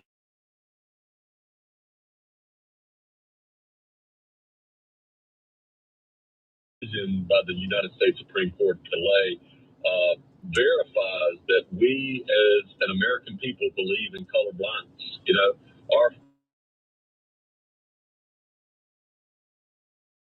we as a free people have institutions that are based upon equality. And if we take that to the extreme, which is what this court did, then our society should be colorblind. And we get back to that notion that we judge people on the content of their character and not the color of their skin. Well, conversely, Representative Steve Cohen, who is white, represents a majority black district in Memphis. What I don't understand about drawing a line around race is you're telling me then you think the only way for someone of that race to get elected is to draw a district that's ready made for them with a predetermined outcome. But why would you stop at a black district? Where's the Asian district or the Hispanic district or the Arab district? You might say, well, Dearborn, but it wasn't drawn that way. People just gravitated to Dearborn. The idea that you're going to draw racially gerrymandered districts is absolutely ridiculous, by the way. And if you want to set race relations back even further, that would be the way to do it. Yeah, and the Democrats have been doing this for years. They're dividing us by race. They're trying to divide us as Americans. And I love what Justice Alito said in that decision. He said, in redistricting, when a state assumes from a group of voters race that they think alike, share the same political interests, prefer the same candidates, then the state engages in racial stereotyping, which is at odds with our Constitution framework. Well, I mean, that right there is exactly what we as Americans believe. I think the supermajority of Americans believe that we don't racially stereotype people like the Democrats do. But that's the only way that they can get elected and get these districts is by doing that, racial gerrymandering. Well, I live in New Jersey 11. We just elected Annalila Mejia, but we had Keisha Way running. She is the black former lieutenant governor. She didn't win.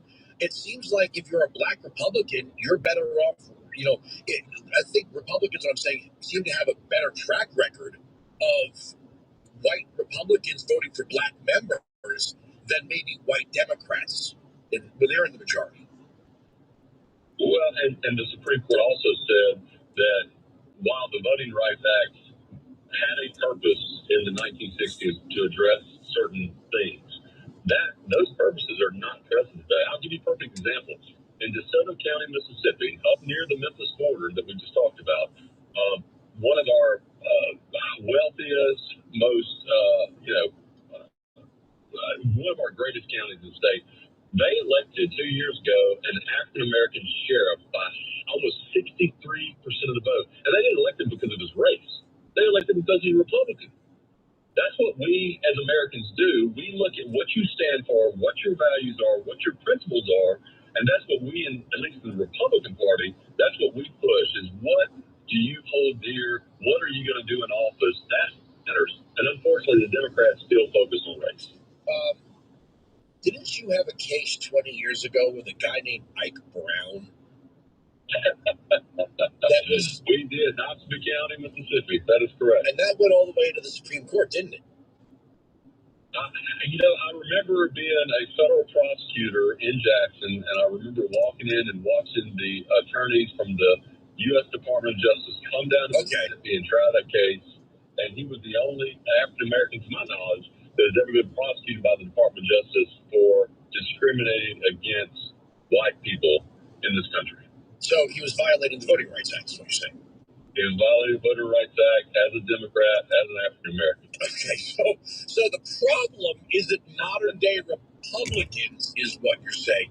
And looking at the shape of the districts, or the shape of the district that they wanted, I mean, some of these districts in Illinois, in California, where I live in New Jersey, I mean, they're just ludicrous. They don't even, I get it, they can't be perfect grid shape, right? I mean, maybe they could be, but, that you're going to have boundaries that look kind of like counties. Counties aren't perfect squares or rectangles or what have you. But some of these, I mean, are drawn almost looking like noodles. It's really bizarre how they're drawing some of these districts. Yeah.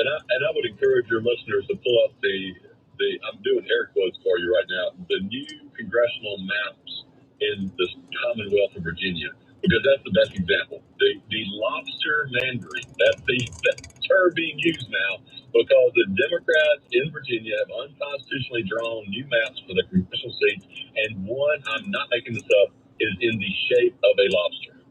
Without regard to compactness, without regard to, a voter right across the street that lives in the same neighborhood, the Democrats only are concerned with control and power. And that's why they draw these districts the way they do. You're talking District 6. I'm looking at the map here. Yeah. Again, I get it. It can't be perfect squares or rectangles. County lines are not perfect squares. So we have, what the hell, the United States is not a perfect shape, right? But some of these are just insanely drawn, like, oh, we need some voters over here. We'll draw a line all the way over here and then make a little I mean, that at that point, you should say this is ridiculous. That the people in the northeastern part of the district and the people in the southwestern part of the district should not be in the same district. Exactly. And it's a number of years ago in Mississippi, we had a similar map that was proposed by Democrats, and it was called the Tornado Plan. Because if you look on the state of Mississippi, it was wide at the top and it narrowed down very much at the bottom in the shape of a tornado. No one can say that that's a compact district. What do you say to people?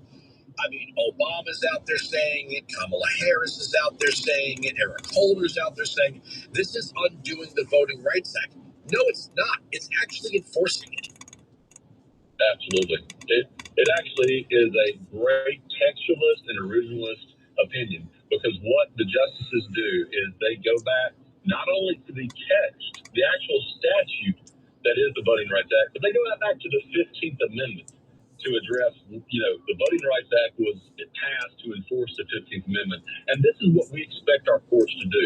Read the statute that our duly elected representatives pass and simply interpret that.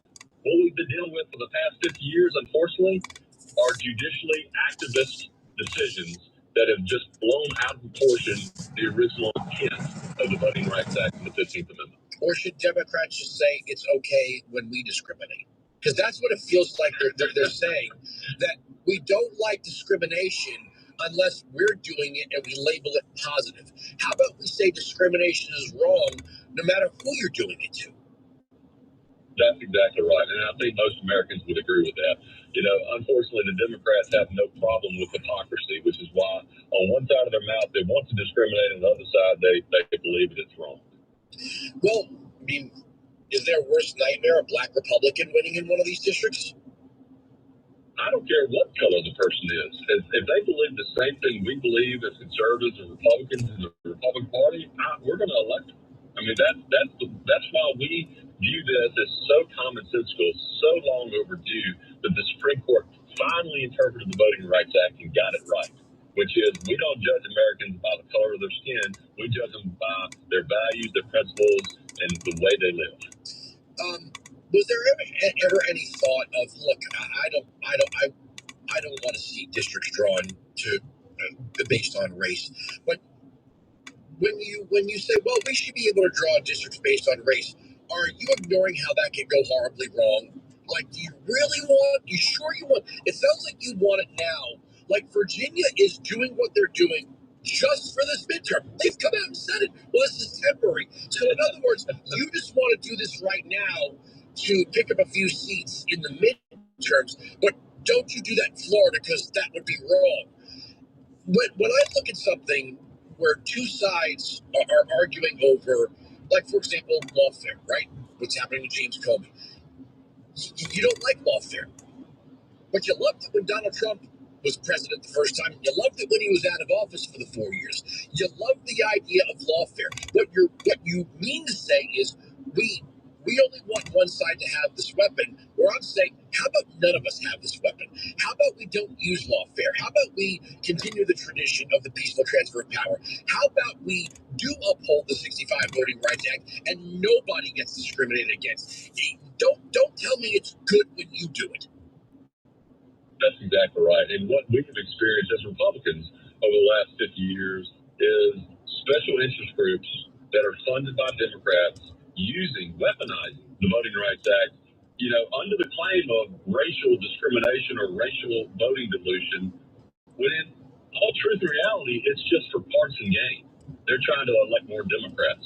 And again, back to your original point, we as Republicans, we don't care what color you are. We don't care what gender you are. If you believe what we believe, we want to help get you elected.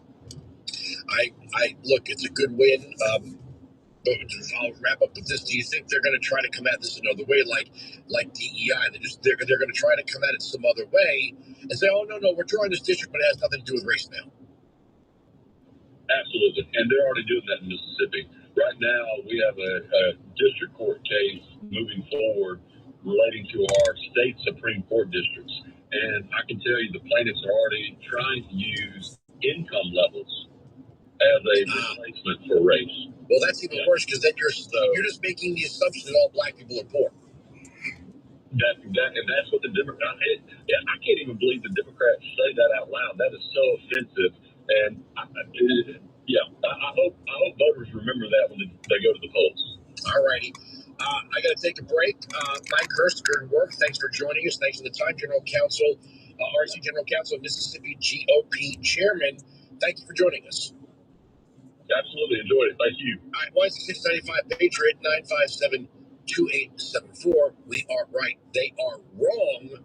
That is the end of the story. The arguments on this radio program cannot be broken. Sirius XM Patriot.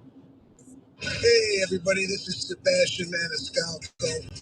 Come to Sebastian Maniscalco's Comedy Radio to hear the Sebastian Maniscalco Show, as well as comedians who inspired me, up-and-coming talent, and the introduction of DJ Marinara playing my favorite dance tunes I grew up to. My exclusive 24/7 comedy channel is up and running, Channel 99, and on the Sirius XM app. You know how those instant life insurance quotes work, right? Answer some questions online and bam, you got a price. It's simple, except you have no idea how the algorithm came up with that life insurance rate. And research shows those companies can really overcharge. At AccuQuote, we don't hide behind algorithms, and our 40 years of expertise can save you up to 50% on your life insurance. Visit AccuQuote.com. That's ACCUquote.com and discover up to a 50% difference in pricing for yourself. Visit AccuQuote.com. He's Donald Trump's #1 enemy in Congress, Chicago politician Dick Durbin. Now, Durbin has a new scheme. He's doing the dirty work to benefit corporate megastores. Durbin's bill could cut corners on your credit card security, putting your personal data at risk. Big chain retailers and warehouse stores want to inflate their profits, and liberal Dick Durbin would help them do it. Tell senators, say no to the megastores and Dick Durbin. Paid for by the Electronic Payments Coalition. Got a backyard project or lawn to tame? For over 50 years, VP Racing Fuels has dominated racetracks around the world. Did you know your trimmer, chainsaw, or blower is a little air-cooled race engine, making VP Racing Fuels the logical choice to fuel it? Our specially formulated fuels promote smooth first starts and longer-performing engine life. Available now at all your local retailers. Don't let low-quality fuels stall your weekend. When it matters most, choose VP Racing Small Engine Fuels. Hi, it's Terry Williams, president and owner of One United Bank. Ever wanted more clarity about your money so you can go from spender to super saver? Upgrade with Wise One AI Money Management built with Google Gemini. It's like having a personal financial coach in your pocket. Wise One speaks human, not bank. Ask questions and get the truth. Best of all, we offer Wise One as a standalone subscription service, so you don't have to switch banks to get it. Go to oneunited.com today. She was the sister who went unnoticed. A daffodil might look plain next to a lily, but on its own there is much to be admired. Now, her greatest chapter is yet to come. The most important thing is to be yourself. From the world of Jane Austen's Pride and Prejudice comes a new BritBox original drama, Mary, You Will Flourish, based on the best-selling novel The Other Bennett Sister, now streaming only on BritBox. Watch with a free trial at BritBox.com. Mike Slater. This is the year we relearn our heritage, where we came from, our culture, our history, our Christian faith, what it means to be American. Samuel Wales, right before the Revolution, he said righteousness exalts a nation, but sin is a reproach to any people. He said this is the course of nature, this is the voice of heaven, this is the decree of God. The 250th is a great time, perfect time to get connected back to our roots. Breitbart News Stadium with Mike Slater, weekdays from 6 a.m. to 9 a.m. Eastern on Sirius XM Patriot. Freedom never gets old. The whole journey from New Jersey Nights to superstardom and stadium lights. Hi, I'm John Bon Jovi. So many folks over these 40 years have really been on a ride with this band. Generational anthems, exclusive concerts, and the story behind it all on their own channel. Bon Jovi Radio is the power of we. Bon Jovi Radio, channel 312 on most radios, and always on the Sirius XM app, wherever you stream. What does it feel like when your clothes actually feel good? I mean, this spring cozy earth makes a strong case that what you wear at home matters as much as what you wear out, and maybe more. The outfit that I live in, and my wife was like, "You got to start wearing joggers." I was like, "Okay, fine, I'll get the Fresh Bamboo jogger set made from viscose bamboo. It's lightweight, breathable, unbelievably soft. The fit is spot on, tapered yet relaxed, with enough structure to feel put together, even when you're at home. And then they have the Lake House Clogs, designed for everyday home life. They feature a cushioned footbed, ultra soft interior, and easy slip-on design. They're supportive enough to stand in all day, and cozy enough to forget that you're wearing them. You can wear them out, you can grab coffee, you can hit the farmer's market, do whatever you want. With easy returns and a lifetime warranty, it's comfort worth upgrading to. This spring, give yourself the kind of comfort that lives with you all day, not just the moment you get home. Head to CozyEarth.com, CozyEarth.com. Use my code WillCow for an exclusive 20% off. That's code WillCow for 20% off. If you see a post-purchase survey, please tell Cozy Earth you heard about them from me. Here's WillCow. Seattle, Washington, or George Washington. You decide. The WillCow Authority.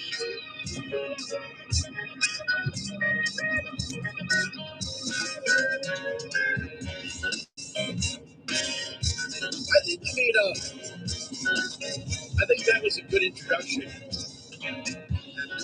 We had the editor of the New York Post up here, Seth Barron. Lengthy discussion. They have a great piece.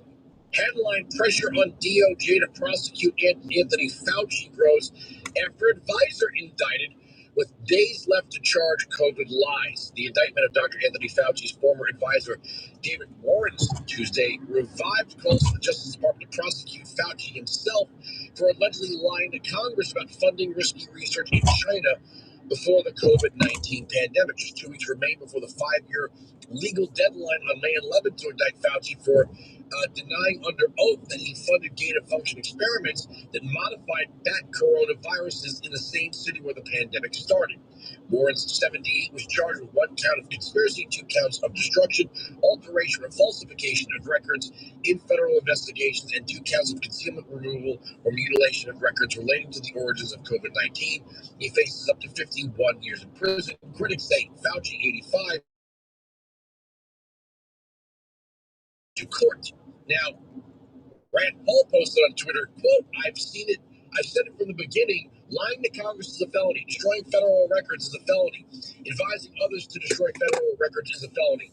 Fauci did all 3. His advisor was just indicted. Fauci is next. The deadline to prosecute Fauci is May 11th. The DOJ must act now. I don't disagree.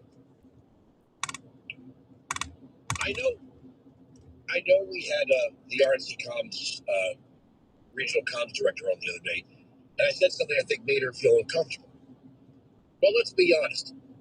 The founding generation would have lined these people up and shot them, probably on the Potomac River, for what these people have done to our country.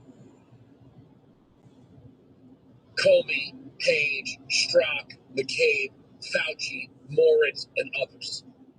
Now, I'm not saying, hold on, I'm not saying they should be lined up and shot.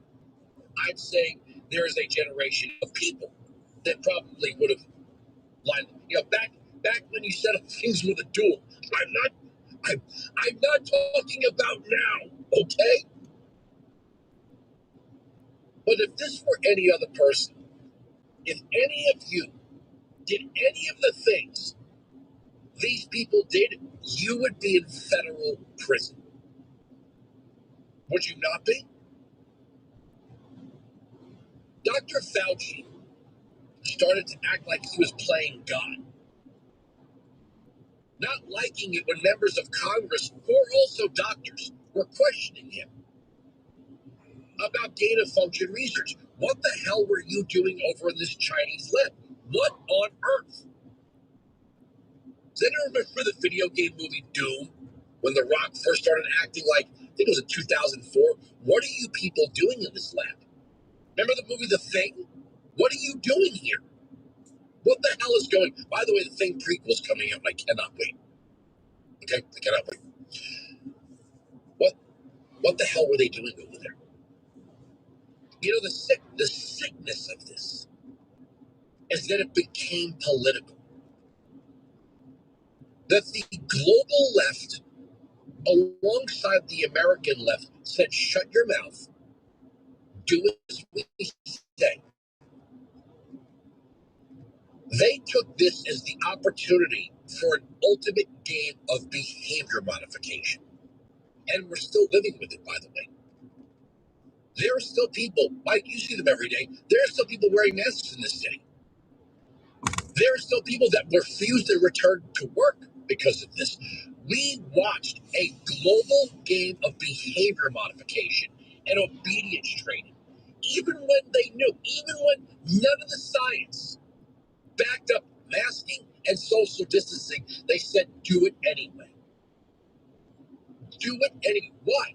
Why am I going to walk around with what my friend Alex Marlowe referred to as a diaper on my face? Why am I going to walk around with a mask on unnecessarily? You know, do you smile at random people? Do you? I do sometimes. You know, it's like, why do we say we're sorry when sometimes we like cross each other's paths or bump into one another? I'm sorry. Not even bumping into, just crossing someone's path. I'm sorry. I mean, I get pardon me, or I guess we've just become accustomed to saying that's just the word we said. I'm sorry. But do you ever smile at someone just, I don't know, because you're smiling? We had years where we literally couldn't see each other's facial expressions, and our society got a little meaner because of it. And you know what's really weird? Like Democrats, it's almost like they just want to move on from this and not talk about it. But when we saw there was no need to wipe down surfaces, social distancing didn't protect us, and the masks didn't protect us unless you were wearing a respirator. Was it N95? Is that it? N95? Mike, N95? Unless you were wearing an N95, wearing the typical surgical mask was not going to protect you in any way, shape, or form. But they told you to wear it anyway. They told you to wear it just because we said so. And they tried to exile anyone who did not go along with their behavior modification and their obedience training. 1-866-95 Patriot 9572. It was all entirely Fauci. It was Fauci, it was the teachers union, it was other parts of the Biden administration. They said, keep up the charade because we told you to. Now, that's not the reason to throw him in jail. It is the lying to Congress. It is the destroying of documents. It is the hiding of the spending of federal money in China. The idea that these people wanted to throw Trump in jail for paying for a non-disclosure, something that happened. I'm not even getting into whether or not he was with Stormy Daniels or slept with Stormy Daniels, or I'm not even talking about his marriage. Whatever. He was. These are things that happen every day. They wanted him thrown in jail. They tried to take a federal election statute, turn it upside down, spin it around, and bring it down to the county level, where previously they had passed on prosecuting Trump. But they said, we have to put him in jail by any means necessary. There's got to be something. There's got to be something. He needs to go to jail for something. And now they're acting like they're uncomfortable with what's happening to Comey. Now, do I think someone should be prosecuted for a social media post? I know, I've read all the possible origins of 86. 80 miles out or 8 miles out, 6 feet under. All right? That's one alleged thing. I just worry about the future of free speech. But I'm going to say it couldn't happen to a nicer guy. You know, here's a guy that used the FBI as a weapon against Donald Trump, who decided he found Trump's candidacy and presidency unacceptable, so he used the FBI to try to derail and destroy Donald Trump. If something bad in the legal system happens to James Comey, I'm not going to, BOOHOO. Boo-hoo.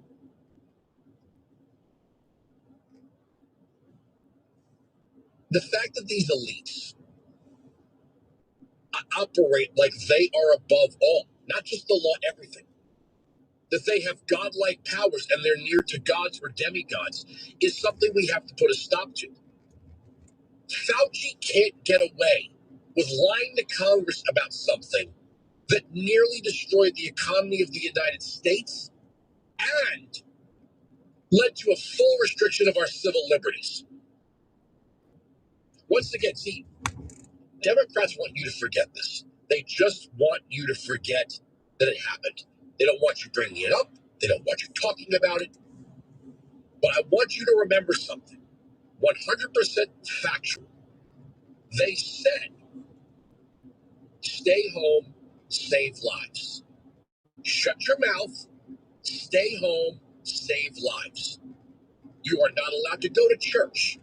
Your First Amendment rights to petition the government for redress of grievances have been revoked through emergency powers. This is what they told us. But then St. George ascended to the heavens. And they said, well, these mass gatherings are civil rights gatherings. Therefore, they are protected. No more talk of super spreaders. No more talk of the virus spreading. Oh no, the virus understood the purpose of the George Floyd riots and agreed not to spread in a super spread fashion. That's what they told us. That's how it went down. All because of our Lord and Savior, Dr. Fauci. Don't you question me. You'll mess up. You'll get 37 vaccinations, damn it. You'll do what I say. I'm almost starting to sound like Burgess Meredith as Mickey from the Rocky movies. Because Mickey loves you. Get up, kid. That's another thing. These bastards on the left bitching about the profits of the pharmaceutical companies. You people gave them $100 billion. $100 billion. Then you complain about their profitability? How insane is that? How absolutely insane is that? 16695 Patriot 957 And now, speaking of which, lawfare against the president. Can you cube cut 7? Representative Annapolina Luna. Boy, really heavy on the New York Post today, aren't we? I guess that's having the editor in the studio. It's not just lawfare.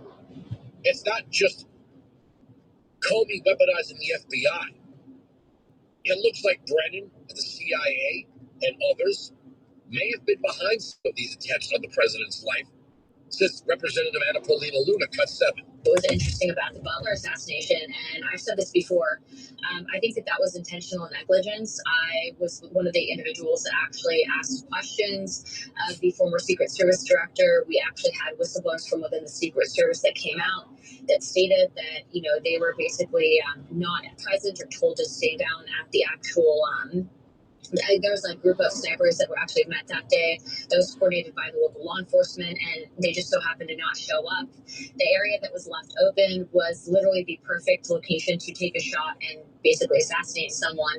And then you have this aspect of the Biden administration that, basically gave limited staffing to a former president with Secret Service, and everything that accumulated in the way that it was within, hours of him, of Crooks being shot and basically, neutralized. The entire scene was done. I never heard any follow-up from that FBI on what happened to the other burner phones, and also too, if this was just some random, lone shooter, why did he have burner phones? What happened to his video game console? I mean, that there's a lot outstanding, and I've actually shared this before, that to me that has all the marks of intelligence, and I believe in inside job.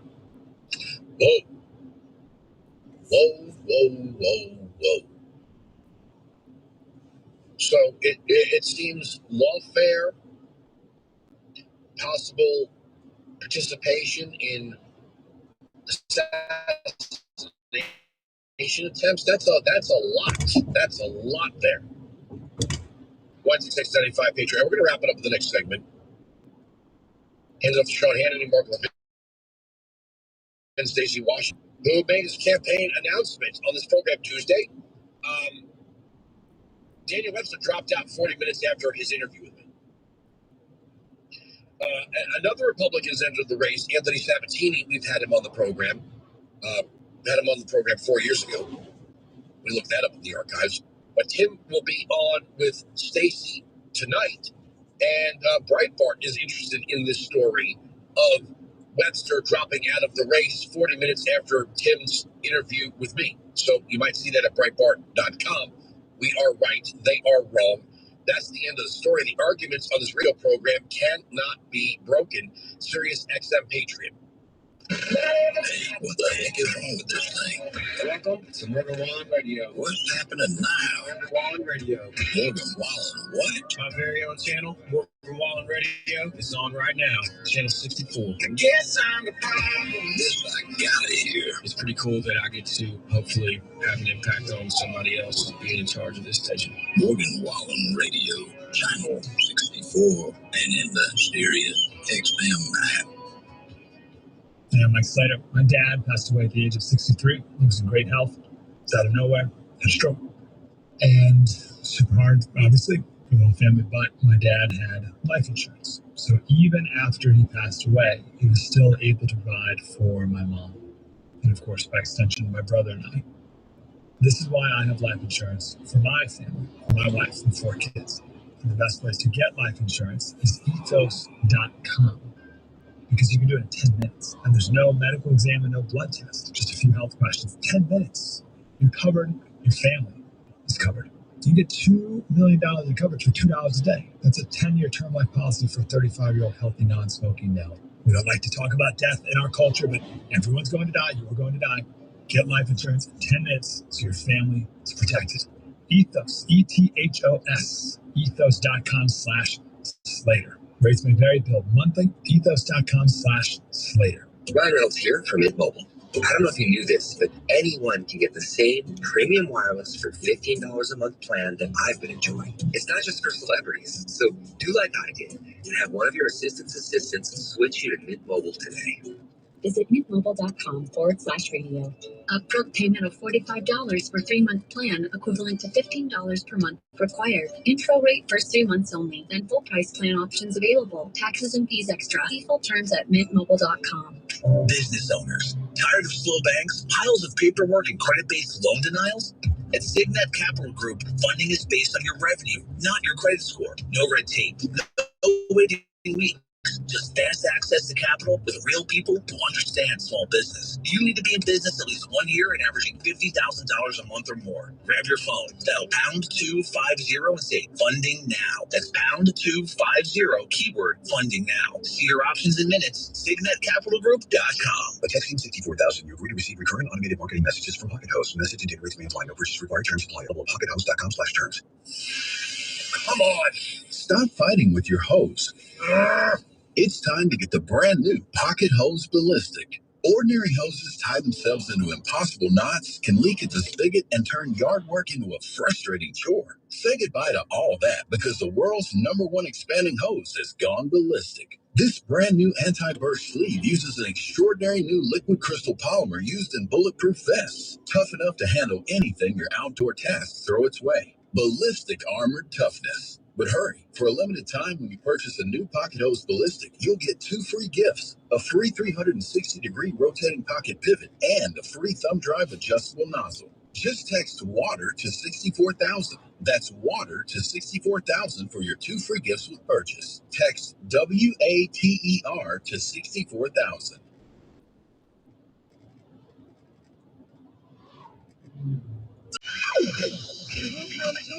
Buy America. Bye-bye, America.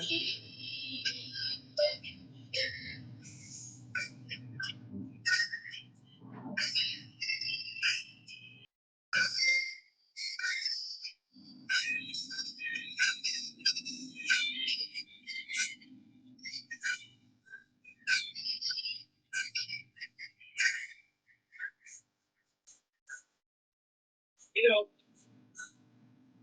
super producer Mike and I have a call every morning.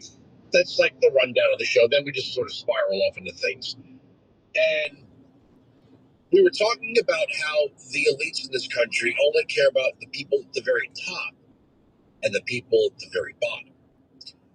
And the very bottom is a bit sus, because that could mean, you're some macrocephaly 68 IQ Somali pirate who moved here and opened the Quality Lyric Center. Now you're driving a Maybach.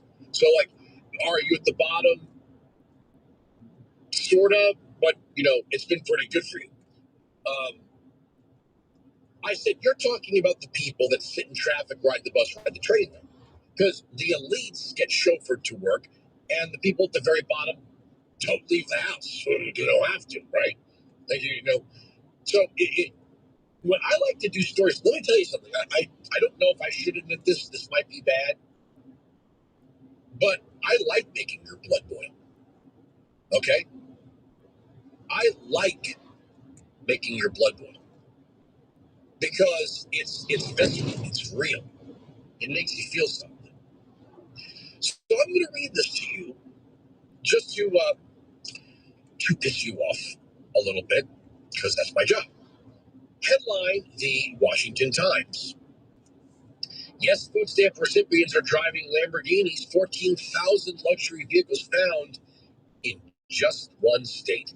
Thousands of food stamp recipients in one unidentified state are driving Lamborghinis, Ferraris, Bentleys, and other high-end vehicles, according to new analysis.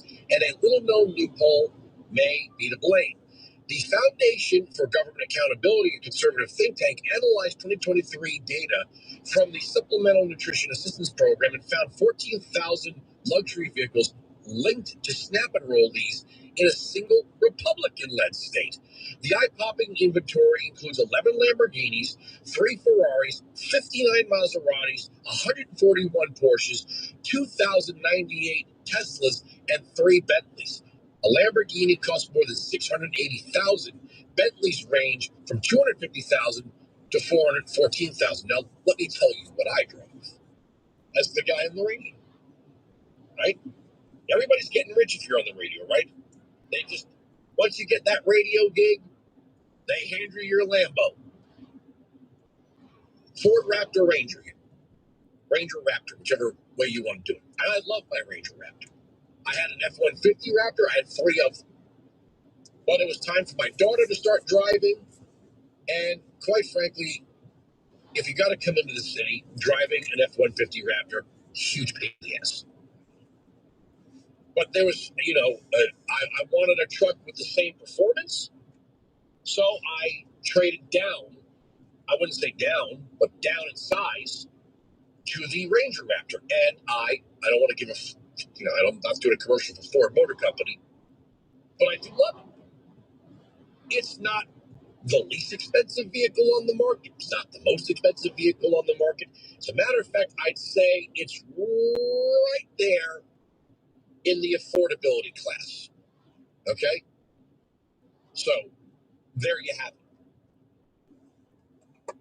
I'm driving a vehicle that goes somewhere between $55,000 and $60,000. Whereas people on food stamps are driving cars that could be worth $680,000. Among the specific cases, a university professor who owned a 2020 Rolls-Royce valued at $346,000, a celebrity barber who drove a 2018 Lamborghini valued at $220,000, a professional football player who owned a 2022 BMW valued at $158,000, and this was just one state. We need to defend our nation's programs for those who are most in need, not for scammers gaining the system, said Agriculture Secretary Brooke Rollins. Ms. Rollins announced that 4.3 million Americans have been removed from SNAP under President Trump, with enrollment falling from 42.8 million in January 2025 to 38.5 million this January. If you work for a living, how do you feel about that? And I don't like that phrase, you don't work for a living. I mean, you're not being chauffeured, and you're not sitting at home on the couch on a Tuesday watching The View. Whatever it is you do out there. How does that make you feel to know in just one state they found all of these SNAP recipients, that's food stamps, driving $100,000 cars? Do you drive a $100,000 car? Maybe you do. And if you earn the money, God bless you. Now, tell you what I did when I traded in my F-150. Hey, Tech Racer, thanks for the follow. A little over 9,000 more than I owed on it. Well, I turned around and that's how I got my 76 Corvette Stinger. Now that guy in the New Balance shoes, Velcro, of course, high ankle white socks, jorts, and a Hawaiian shirt. And if I go grayer, I'll start growing a mustache. My wife's like, you're turning into that old man with the Corvette. I'm like, I know, and I'm happy to do it. But I said to her, I did not spend one penny of our family's income to get that car. I traded in my car, and they gave me more money than I owed because they really wanted it. So then I got the Corvette. 76 Corvette. Not exactly going across the block at Barrett Jackson, okay? But I want to know how that makes you feel. And especially if you're a Democrat. Are you okay with this? It seems like you are. You're more mad at the people exposing the fraud than you are at the fraudsters. You seem more pissed off at people that are exposing fraud than you are at the fraudsters. So when somebody comes like, it's not like people on welfare eating steak and lobster. Oh, yeah, they are. It's not like they got plasma screen TVs. Oh, yes, they do. Did you ever notice how poor people seem to have all of the new Nike gear? That poor people seem to have the most expensive motorcycles or cars or trucks, how poor people seem to have the best electronics the market can offer. How is that if you're poor? It's because you're not poor. It's because you're scamming a system. That's how you're doing it. Why is it 695 Patriot 957-2874? Is there any audio we didn't get to? Let me see. Yes, Hakeem Jeffries. Let's cue up cut one. The Supreme Court has struck down the Voting Rights Act. Cut one. Today's decision by this illegitimate Supreme Court majority strikes a blow against the Voting Rights Act and is designed to undermine the ability of communities of color all across this country to elect their candidate of choice. But we're not here to step back. We're here to fight back. Yes.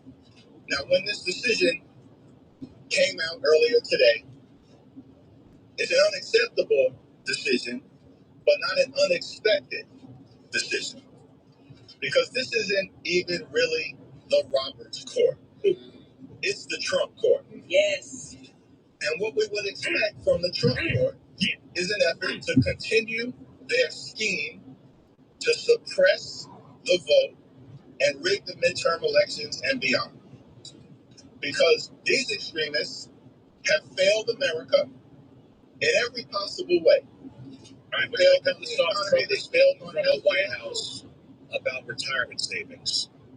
Well, thank you very much, everybody. We very much appreciate this. Is a big afternoon. They all are, in a way, because all of these things that we do are very important. Now, this afternoon, I'm thrilled to sign a historic executive order expanding access to high-quality retirement savings accounts for millions of Americans. In my State of the Union earlier this year, I promised to make these same types of retirement accounts enjoyed by the federal employees available to all Americans. So that's what we're doing. It always seemed fair. It's really a tremendous situation for all Americans. That was really much promises made. As I say, promises kept. I'm thrilled to be joined by incredible people that I know and the warriors. Jason Smith, these are Congress people. Brian Stein, Mike Gary, Lloyd Smucker, Bill Eisinger, Ryan McKenzie, John McGuire, Zach Nunn, Gary Van Orden, Jeff Frank, Nick Begich, Monica De La Cruz, and Mike Lawler. Warriors, every one of them, they're great people. They fought very hard for what we're about to sign. And since my election, the stock market has set 59, this is in a little bit more than a year, 59 all-time record highs, adding $9 trillion in value to really the value of our country, if you think about it. Under 4 years of Biden, the average 401k rose at a rate of just $875 a year. Last year under Trump, the average 401k balance was up $24,000. So $875 versus $24,000, I would say that's pretty good. This is really incredible. The numbers are incredible. The numbers being invested in our country are more incredible than anything. You see it. There are plants being built all over the USA. We have auto plants, not just AI. AI is doing great. We're leading China by quite a bit. But we have auto plants being built all over the country. They're coming back from Canada. They're coming back from Mexico, Germany, Japan, South Korea. Wherever they build autos, they're coming here. Nobody ever thought they'd see that. The union loves me. You know, I did very well with the auto workers, but they like me a lot more now than they did when I was just talking about it. Beginning at the start of next year, every American will be able to go to TrumpIRA.gov and open a new low-cost IRA account. You'll then be able to access the same type of retirement accounts that federal employees enjoy through the thrift savings plans, which are incredible. As part of the Federal Savers Match Program, low-income Americans will be eligible to receive up to $1,000 per year in matching funds deposited directly into their accounts. It's a great thing. For millions of Americans who lack employer-sponsored plans, this will be really revolutionary because they'll be covered. Nobody thought that was possible. For example, if a 25-year-old who is eligible for a Savers Match Program invest just $165 a month under the matching federal contributions, they will have an estimated $465,000 in their account by the time they're 65 years old. In other words, they'll be rich. And there's something awfully nice about that. But this is only the first step. I was talking to Kevin Hassett a little while ago, and the people standing right behind me, we're going to take it to the next level. And the next level, Kevin, you're going to mention something, but the next level will be necessary to have congressional approval. What you just heard, we don't need congressional approval. And it'll never be terminated because to terminate it, if somebody else is in office to terminate it, you'd have to take that money away. You'd have to really take away something that's so positive. I don't think any politician would do it. But to the level of congressional approval, which should be very easy to get, it should be bipartisan. Normally, it would be bipartisan, but today, nothing's bipartisan. I mean, it should be something that everybody supports. So, Kevin, before we start, maybe you could just explain what we're talking about for the next level. Right. So, for the next level, sir, what we're already talking, Chairman Smith and I about, and I've been talking with Mr. Smucker about this for a number of years, is that we're going to expand this program that you're creating here, which is for low-income people, to middle-income people and maybe above as well, so that every American, most high-income people, have an employer that gives them a 401k with a match. But low-income people or Uber drivers or something, they don't have access to that. They don't have access to the match. What you've done here is you've given the match to low-income people with incomes below $35,000. But we think that there are a lot of people, even who make more than that don't have any assets for retirement. And so we're working with Congress to significantly expand this program. And we're looking forward for legislation this year to expand this.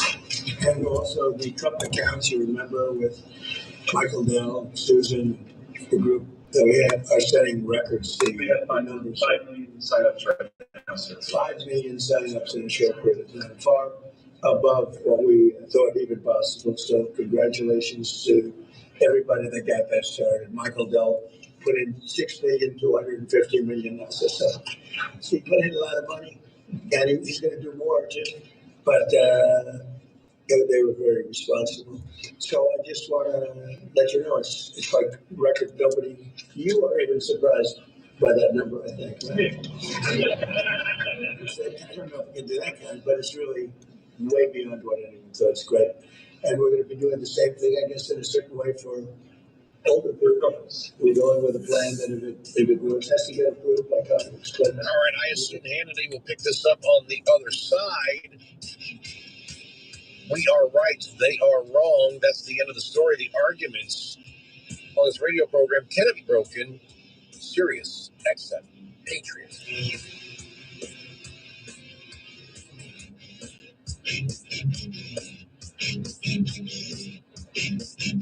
We all hear the radio ads about the IRS. They tell you to be afraid, to be scared, and they try to frighten you into calling. I'm not here to do that. Tax Relief Advocates is different. TRA is here to tell you that if you owe money to the IRS, whether it's $5,000, $50,000, or $500,000, we have a solution. It doesn't matter if you're sitting in your car, at work, or with your kids. No matter where you are, call now. 800-575-4181. Don't lose hope. TRA can eliminate or reduce what you owe to the IRS. Generous programs are now available that can give you a fresh start. Our passion is taxes and helping individuals fix their IRS problems. We have over 1,000 five-star reviews on Google and an A+ with the Better Business Bureau. You don't need to be afraid of the IRS any longer. End your tax nightmare today by visiting us online at TRA.com or call 800-575-4181. That's 800-575-4181. Tax Relief Advocates. Real solutions for real people. Hi, I'm Joe Perillo with JoePerillo.com. I'd like to tell you about Perillo Collision. The Perillo Collision staff are trained and insured to repair Bentleys, Rolls-Royce, Lamborghinis, or any other high-end luxury vehicles. We service accidents from all over the country. Maintain your luxury vehicle's warranty with our professional team. Visit JoePerillo.com. That's JoePerillo.com. That's JoePerillo and click on Perillo Collision or call us at 312 BMW 1111. Did you know your life insurance is an asset you can sell? I'm Jay Jackson, CEO of Abacus Life. For almost 20 years, Abacus has been purchasing life insurance policies from seniors just like you. And at AbacusBase.com, we've created a free policy value calculator so you can find out the worth of your policy in just seconds. There are no fees and no obligations. Get real value for your life insurance when you need it with Abacus. Learn more at AbacusBase.com. Freedom never. Celebrating America 250. Sirius XM Patriot 125. Breaking news at Town Hall. I'm Agnew in Washington. A key inflation measure jumped in March as gas prices soared. National Economic Council Director Kevin Hassett says the prices are too high but should soon fall. Futures markets already are saying that this is a temporary phenomenon and prices are going to go down. But we think that we're more optimistic even than futures markets because we've started to account for the fact that UAE left OPEC and they have a massive amount of excess capacity. They can turn the knobs up to 100% right away, and that will have a huge effect on oil prices around the world. One inflation gauge monitored by the Fed rose 0.7% in March compared to February, and that was up sharply from the previous month. Compared with a year ago, prices up 3.5%. The House has sent a bill to the Senate that will extend a divisive U.S. surveillance program. The Foreign Intelligence Surveillance Act allows the CIA, the FBI, and other agencies to collect and analyze communications from foreign targets without a warrant. But in doing so, they can incidentally sweep up communications involving Americans. Many lawmakers find that unacceptable. But the House has now passed a bill that would extend the law's authorization for another 3 years, adding new oversight measures. Those include monthly reviews of FBI searches involving Americans, potential criminal penalties for misuse, and a government audit of targeting practices. Ben Thomas, Washington. A Florida man convicted of beating and choking his 13-year-old stepniece to death nearly 50 years ago is set to be executed tonight. James Ernest Hitchcock is 70 and scheduled to receive a 3-drug injection starting at 6 p.m. at Florida State Prison near Stark. He was initially sentenced to death in 1977 after being convicted of first-degree murder in the killing of Cynthia Diggers. He was resentenced to death after several appeals in 1988, 1993, and 1996. On Wall Street, the Dow is up 840 points. More from townhall.com. You're not just overweight, you're in survival mode. No pill or crash diet's going to fix that. They don't address why your body is storing fat. At PhD Weight Loss, they treat unwanted weight as a symptom, a signal that your metabolism, hormones, and stress response need attention. Fix that, and the weight comes off naturally. Call PhD Weight Loss, mention Mike G, you'll get 2 weeks free, and they'll pay for your food. Call 864-644-1900, 864-644-1900, mention Mike G, or go to myphdweightloss.com. Americans have a big healthcare problem. Over 100 million citizens carry medical debt while paying for overpriced and complicated health insurance. As Christians, we don't have to pay for a broken system. Christian Healthcare Ministries is an alternative to health insurance at half the cost. Plus, you can enroll at any time. Stand up to health insurance with a biblical solution. Join CHM today by visiting chministries.org/wellness. That's chministries.org/wellness. In Colombia, hippos introduced by drug lord Pablo Escobar back in the 1980s have become a major problem. The population has grown to around 200, causing safety concerns for locals and tourists. The government plans to euthanize about 80 hippos to control the population, sparking a heated debate. Some scientists support the plan, while animal welfare activists call it murder. Locals worry that removing the hippos will harm tourism. Efforts to relocate the animals have stalled due to high costs and legal issues. The government is considering confinement and international transfers as alternatives. Keith Peters reporting. The U.S. economy accelerated at the start of this year, expanding at a modest 2% pace from January through March after recovering from last fall's 43-day federal government shutdown. The outlook is clouded now by the ongoing war with Iran. Breaking news and analysis at townhall.com. With the high price of new and used cars today, many drivers are choosing to keep their vehicles a lot longer. But with the average car now over 12 years old, most manufacturers' warranties have expired. I'm Danica Patrick. If your car is out of warranty, a single trip to the mechanic could cost you thousands. That's why smart drivers choose Endurance. If your vehicle is less than 20 years old, no matter the mileage, Endurance could have your car covered for the drivetrain, electrical, AC, transmission, and more. And Endurance is with you every step of the way, from filing a claim to paying the mechanic of your choice directly. And your rate won't go up no matter how many claims you file. Call Endurance now and choose the plan that fits your budget. Act now and get 1 year of elite benefits, a $2,000 value free. For your fast free quote, call 800-458-1375. 800-458-1375. 800-458-1375. Coverage varies by plan, view contracts and exclusions at endurancewarranty.com. Got a backyard project or lawn to tame? For over 50 years, VP Racing Fuels has dominated racetracks around the world. Did you know your trimmer, chainsaw, or blower is a little air-cooled race engine, making VP Racing Fuels the logical choice to fuel it? Our specially formulated fuels promote smooth first starts and longer-performing engine life. Available now at all your local retailers. Don't let low-quality fuels stall your weekend. When it matters most, choose VP Racing Small Engine Fuels. At LendSeek, we know running a business takes heart, hustle, and sometimes a little help. That's why we stand with you with our exclusive AI lending platform, connecting you to over 100 funders. If you've been in business for at least 2 years with a minimum annual revenue of $500,000, you can get up to $1 million in funding in as fast as 24 hours. No collateral, no prepayment penalties, no red tape. Apply today with no cost or obligation at lendseek.com. That's LENDSEEK.com.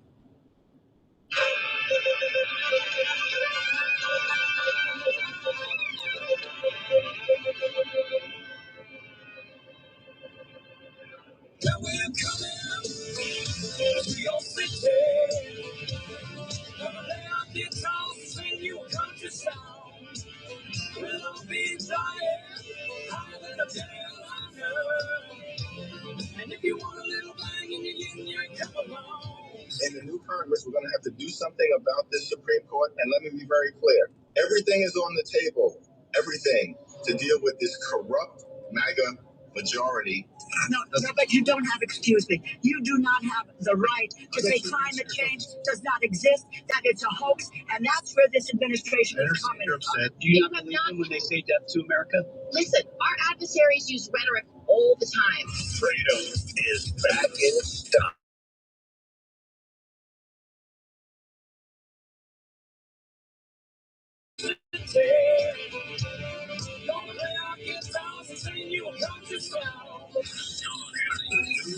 Sean Hannity Show. More behind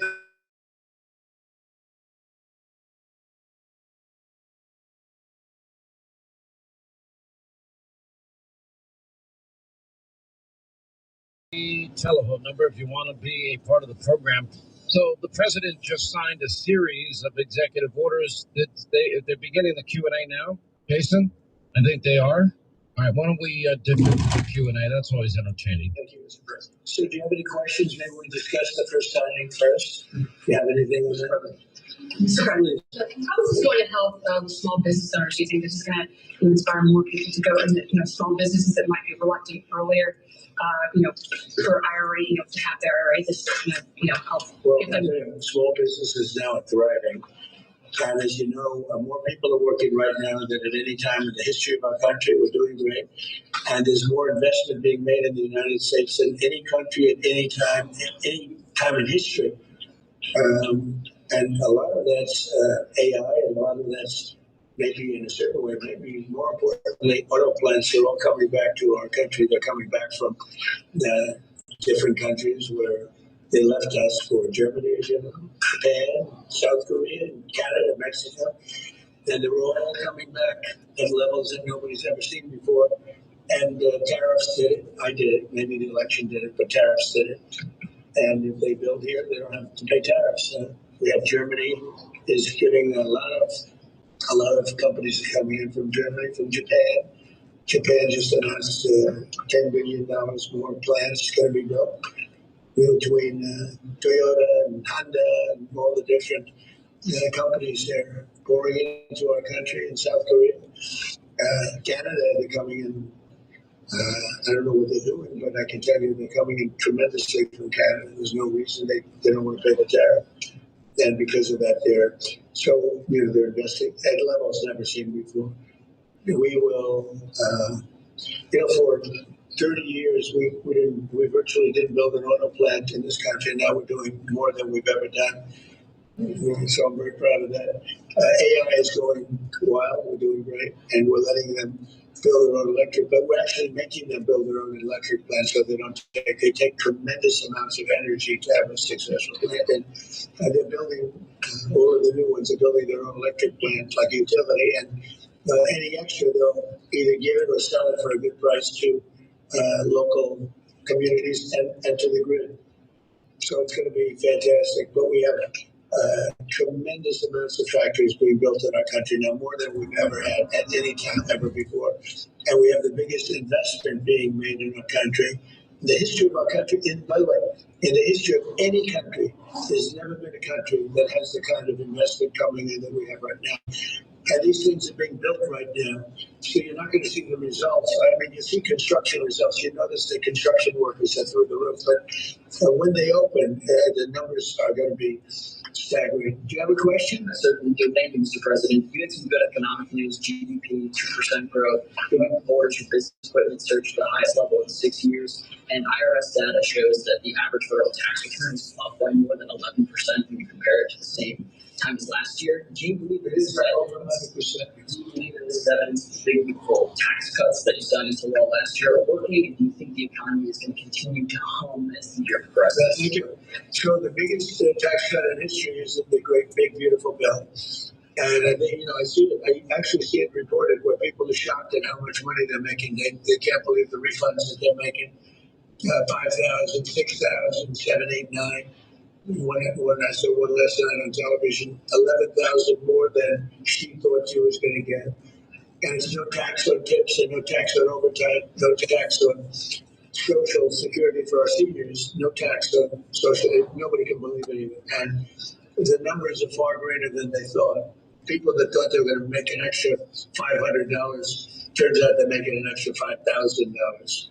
So it's been really great, yeah, and that's going to carry forward. And look, the country's doing really well, and that's despite a military operation. I don't call it a war, because you rather have a military operation where it really, Iran is dying to make a deal. I can only tell you that. I don't want to get into it, but yeah, they cannot be nuclear.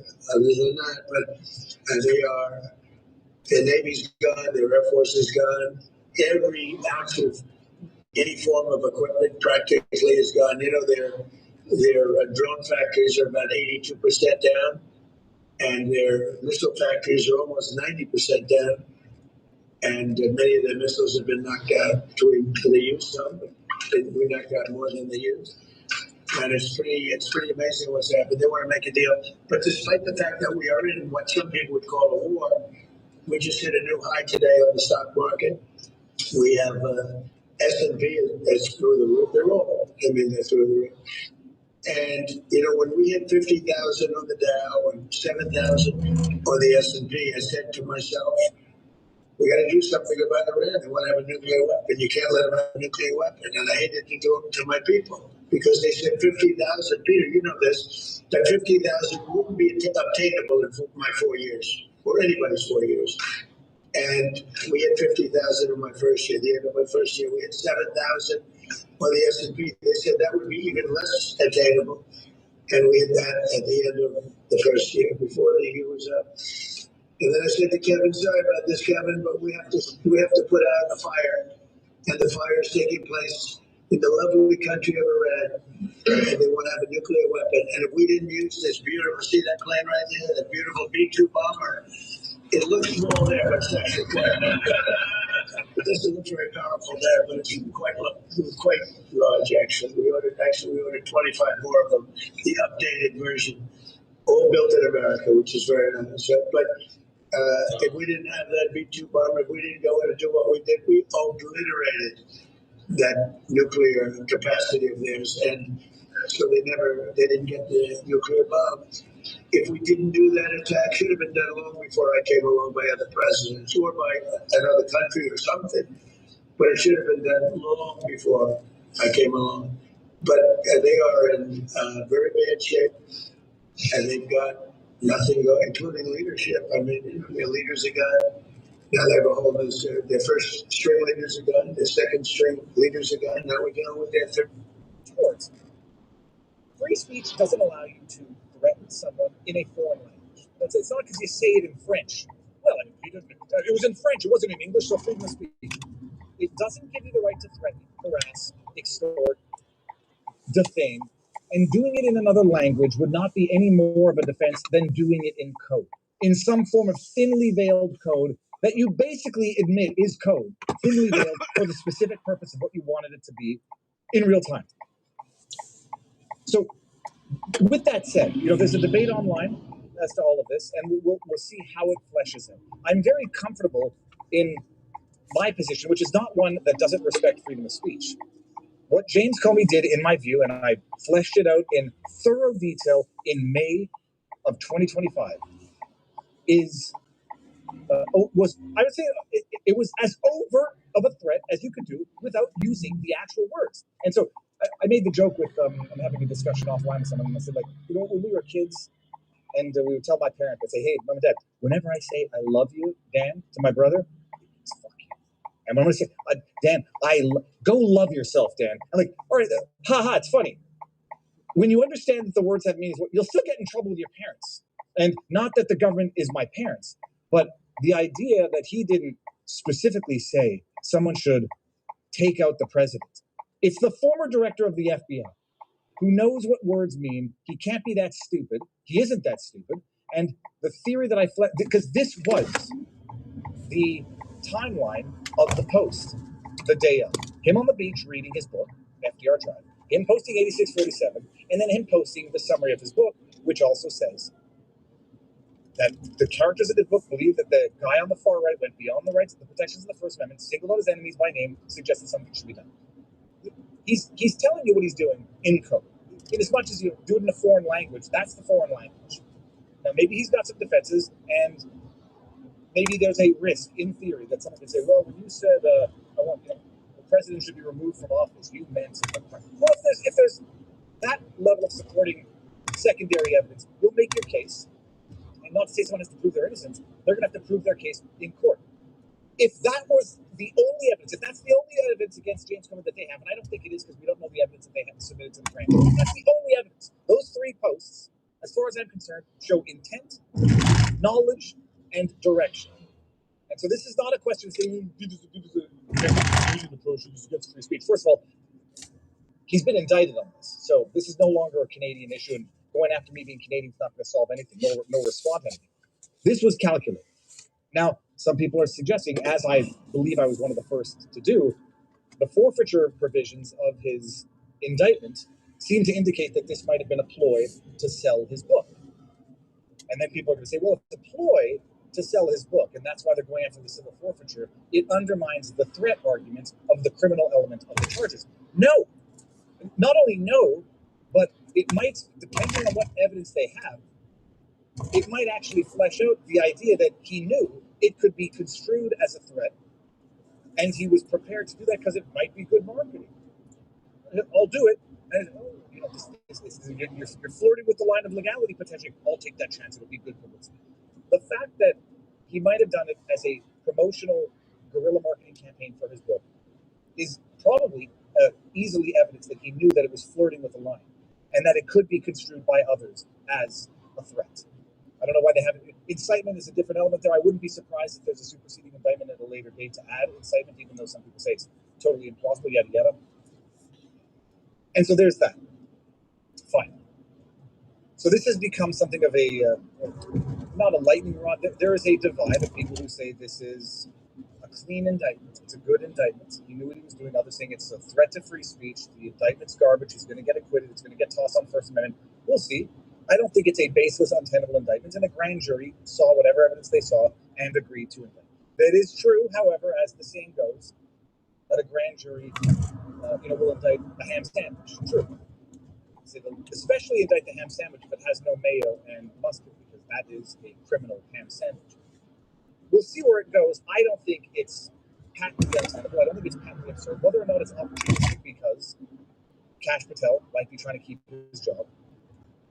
Todd Blanche might be trying to show that he will do something as Attorney General, something that I think Pam Bondi should have done back in May, but maybe they lacked evidence. Anyhow, all that to say, James Comey was released with no conditions. And people are saying, look, he's such a threat to the president that the judge released him with no conditions.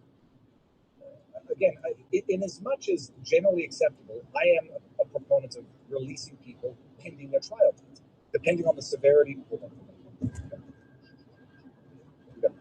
Depending on the severity of the crime for which they are charged, and the risk of flight or the risk of more violence, I generally err on the side of release pending trial, as I did and do with the man who I believe to be a total patsy, Brian Cole Jr., set that aside, the pipe bomber, and as I do in this case.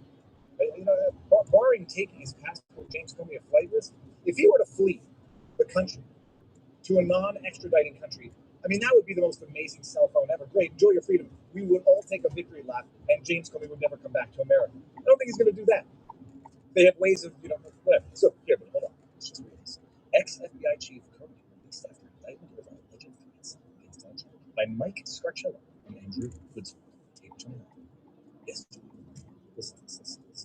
Former FBI Director James Comey surrendered to U.S. authorities on Wednesday, a day after he was indicted for a second time in a case brought by President Donald Trump's Justice Department. This time, it's over a social media post that prosecutors allege threatened Trump. Is this AI? Is this an AI woman's voice? Because it really doesn't sound particularly naturally human. Okay, set that aside. People like Comey have created tremendous danger, I think, for politicians and others. Trump commented on the case within hours of Comey appearing in federal court in Virginia. Comey faces 2 charges: threatening the life of the president and transmitting threats across state lines. With his family in attendance on Wednesday, a judge ordered him released and did not impose any special conditions. His attorney said he would argue that the case is a vindictive prosecution, meaning that it was brought to punish Comey for exercising his legal rights. Comey posted this video after the indictment. I'm still innocent. I'm still not afraid. And I still believe in the independent federal judiciary. So let's go. And to quote my idol, Taylor Swift, shake it off, James. Shake it off. The case relates to an Instagram post Comey published last May showing seashells assembled as the numbers 86 and 47. Now, pause it there. We don't need to go over the details again. Anybody out there who pretends that this is only about one Instagram post is ignorant or a liar, period. Anybody doing that is falsifying the debate. And what you'll notice also that the people trying to argue that this is malicious prosecution, political partisanship, whatever, they always only argue with the people who argue that it's one post. Because agreed, if it was just one post, it would be a far more tenuous argument to be made. For some, the number 86 means to throw somebody out of a bar, while 47 could be seen as a code for Trump, the 47th U.S. president. Comey deleted the post after it attracted controversy and said he, quote, didn't realize some folks associate those numbers with violence. Of course, the former director of the FBI doesn't know. 86, you know, in 80s, it's a mob term. Do you really think your life was in danger? Probably. His life is always in danger, reporter, whether or not it was in particular danger from James Comey because of that post, or because of that post that might influence others. Do I need to read James Comey's book again? Yeah, that's right. Use his what was the word? It was it singles out his enemies by name, says something should be done. His fans have obliged, killing or previously injuring. You know, based on what I'm seeing out there, Trump has for years railed against Comey over his role overseeing an FBI. Okay, scrap all this crap. So the bottom line is, now that he's been released without any conditions, people are seeing this as an indication as to how baseless the indictment is, which I don't see. This is a former director of the FBI. He'll come back for his trial. If he flees the country, I'd say good riddance to bad rubbish. Go to a country that doesn't allow extradition. They tend not to be the best countries on earth. He ain't going anywhere. That's the bottom line. And he'll probably weigh his social media posts pending trial, because that's what you're going to do. He turned himself in. 2 charges. We already saw this. Down here, U.S. Magistrate Judge William Fitzpatrick.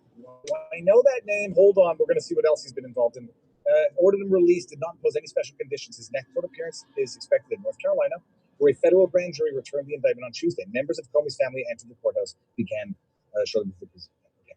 Comey said he's innocent. He'll fight the death. We don't need to go over all the details. Judge William Fitzpatrick. Let me just see. What political cases Judge William, what political cases has Judge William Fitzpatrick been involved in? I know I've seen his name in specific ones. Maybe it's going to explain. What is this? Oh, I want to find. We'll see what he's been involved in, and then you get to see Sean Wilson. There you go, James.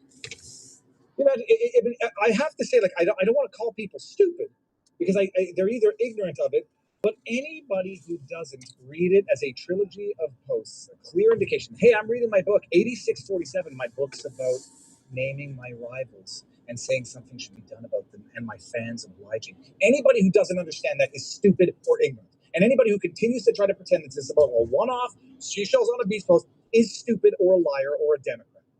Geraldo Rivera, I'm looking at you. So the bottom line, he's been released, no conditions. People are taking that as a victory lap of the weakness of the indictment. I think that's partisan interpretation. I'm not sure what conditions I, as a judge, would have imposed on the former director of the FBI being released pending these trials, but we'll see if there's superseding indictments. And at some point, we will see what the evidence was that was submitted to a grand jury. I know there's people saying it's a joke that it took 11 months to investigate this, and it might very well be. They might have investigated nothing over that 11 months, and finally either gotten around to something that was a political winner at the time, you morons, under Pam Bondi. They might have done zero investigation. It might be a total lie, or they might have actually done an investigation, and they might have actually found evidence to support the asset forfeiture of the proceeds of this book, because they might have found out that this was a ploy to deliberately skirt the line of controversy to sell this stupid book. Magistrate Fitzpatrick. Let's see.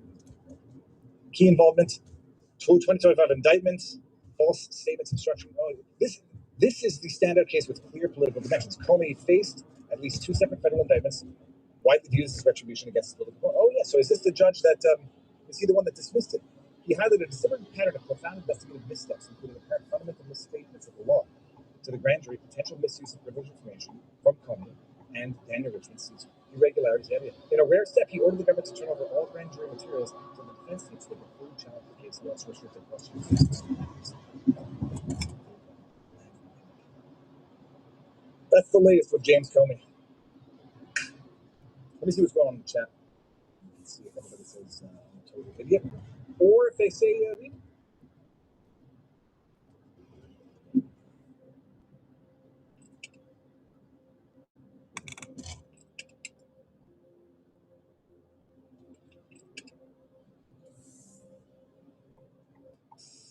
Holy hell. Laura Trump has kicked a conspiracy beehive over. You may or may not be familiar with the Barron Trump story. Hey, are you familiar with the tales of Barron Trump? And Dave's sitting there going, of course not. Barron Trump is only like 18 years old. Because the stories were written in the 1800s. The stories of a time-traveling Barron Trump with his mentor, Don, finding secret worlds within worlds. This, again, were written in the early 1800s, and people were like, what the hell's going on over here? How does Donald Trump keep doing all of this stuff, man? It doesn't seem to make any sense unless time travel. And so I kind of dismissed it because, as much as I love conspiracies, that one just seems a little bit out there. Right? But who knows these days? I've seen some incredibly weird stuff lately. But then Laura Trump mentions it on her show. And then she says, well, this is a wild, ridiculous, because of course Barron Trump's not a time traveler. You believe that? Well, you probably also... You also, if you believe that, maybe a person who believes that we didn't actually land on the moon. Okay, now we're in trouble. Because I said this. Oh, no, that's me.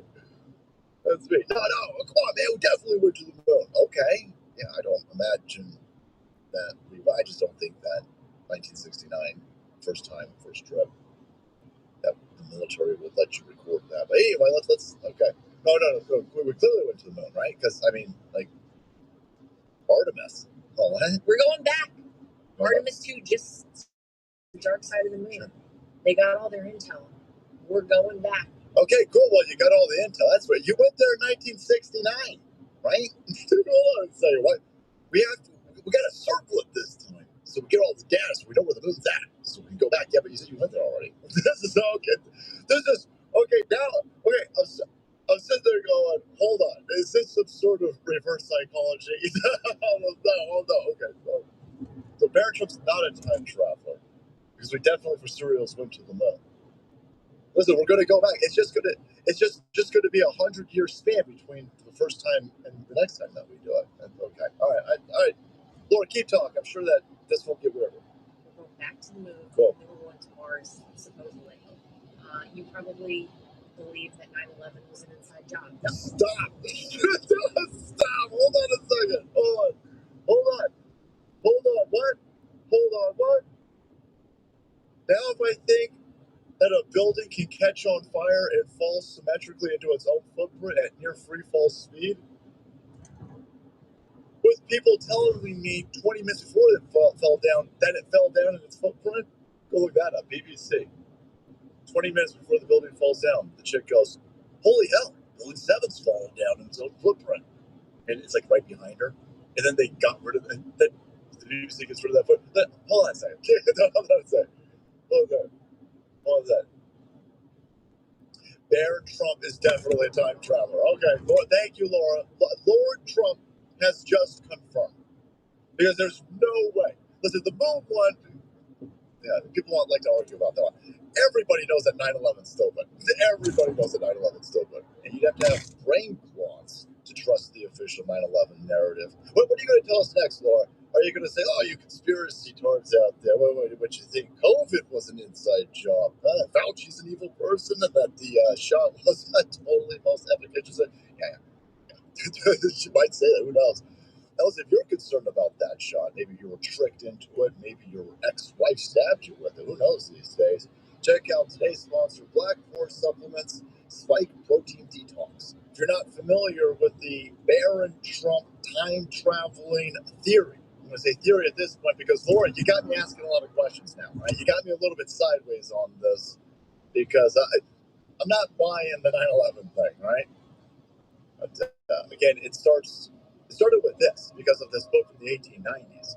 And you've got Ingersoll Lockwood writing about a time-traveling kid named Barron Trump with the help of his mentor, Don. Don's got a real long name. Don Castantino Bartolominos Rivido. So anyway. And then it also references the last president. And the last president ends up being a dude from New York, an outlandish dude. And so people they're drawing a lot of themes over here between this story and all of the stuff that Trump seems to kind of find himself in, wiggle himself out of. But it got a real gigantic boost with this last assassination attempt because of this Henry Martinez. This Henry Martinez clip over here. So this is a dude with a Pepe the Frog cheering, right, or toasting, if you will, in a tuxedo. And the profile landscape is melted Neapolitan radioactive ice cream, maybe? I don't know. I'm sure that won't come back later on. Anyway, Henry Martinez. Who is Henry Martinez? Who's Henry Martinez? Is Henry Martinez alive, by the way? Because he's a NASA scientist working on jet propulsion. And those dudes seem to be missing lately. But Henry Martinez working at NASA, being a big brain jet propulsion magma reactor brain, he's only got one tweet. One tweet. What's that one tweet? One tweet? Whoa. Inside Abe. I'm a time traveler. Well, the one tweet is Cole Allen. What? Did he tweet out Cole Allen after the assassination attempt? No, he tweeted out Cole Allen years ago. That's the only tweet. Over here. And you're like, okay, that's a little bit weird. We're going down a deep conspiracy hole. No Egyptian planes in this one, though, boys. I'm the White Candace Owens. So, 1893. Okay, Henry Martinez, 7956, 1893. 1893 bug. Donald Trump's marvelous underground journey. Oh no. 1893 classic. Oh no. Don't keep going. He's referencing the Donald Trump bug. All right. He looks like the character looks the same. Okay, we're a lot of trouble here. Now, I don't know if this is that thing where people look into clouds and you can see elephants riding giraffes or whatever the hell, shooting guns.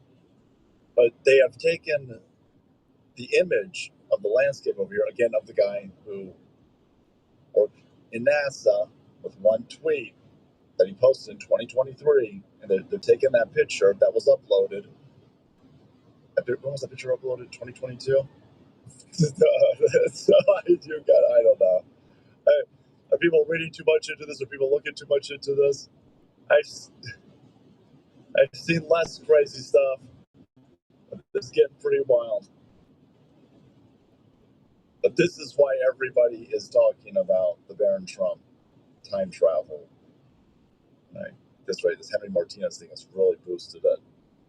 The Henry Martinez tweet, when we pulled it up on the live stream two or 3 days ago, had 55 million views. So people were like, what the hell is going on over here? What is going on over here? This is weird. This is all weird stuff over here, man. But rest assured, everybody, it's definitely not time travel from Baron Trump, because that's dumb, right? And you don't want to be a dumb person, like questioning 9/11. Oh, come on, Laura, what are you doing? You are just throwing nitroglycerin on this fire over here. You got to be doing this on purpose, right? That's what it is. Hey, what are you? What you think? Baron Trump's a time traveler? Huh? What are you? This is dumb conspiracy. I'll bet you believe that Joe Biden didn't have dementia. No, what is that doing here? All right, guys, thanks so much for watching the video. If you want to be kept up to date on conspiracy theories, hit that subscribe button. Also, check out today's sponsor, Black Forest Supplements, and then make way, because the soul must follow.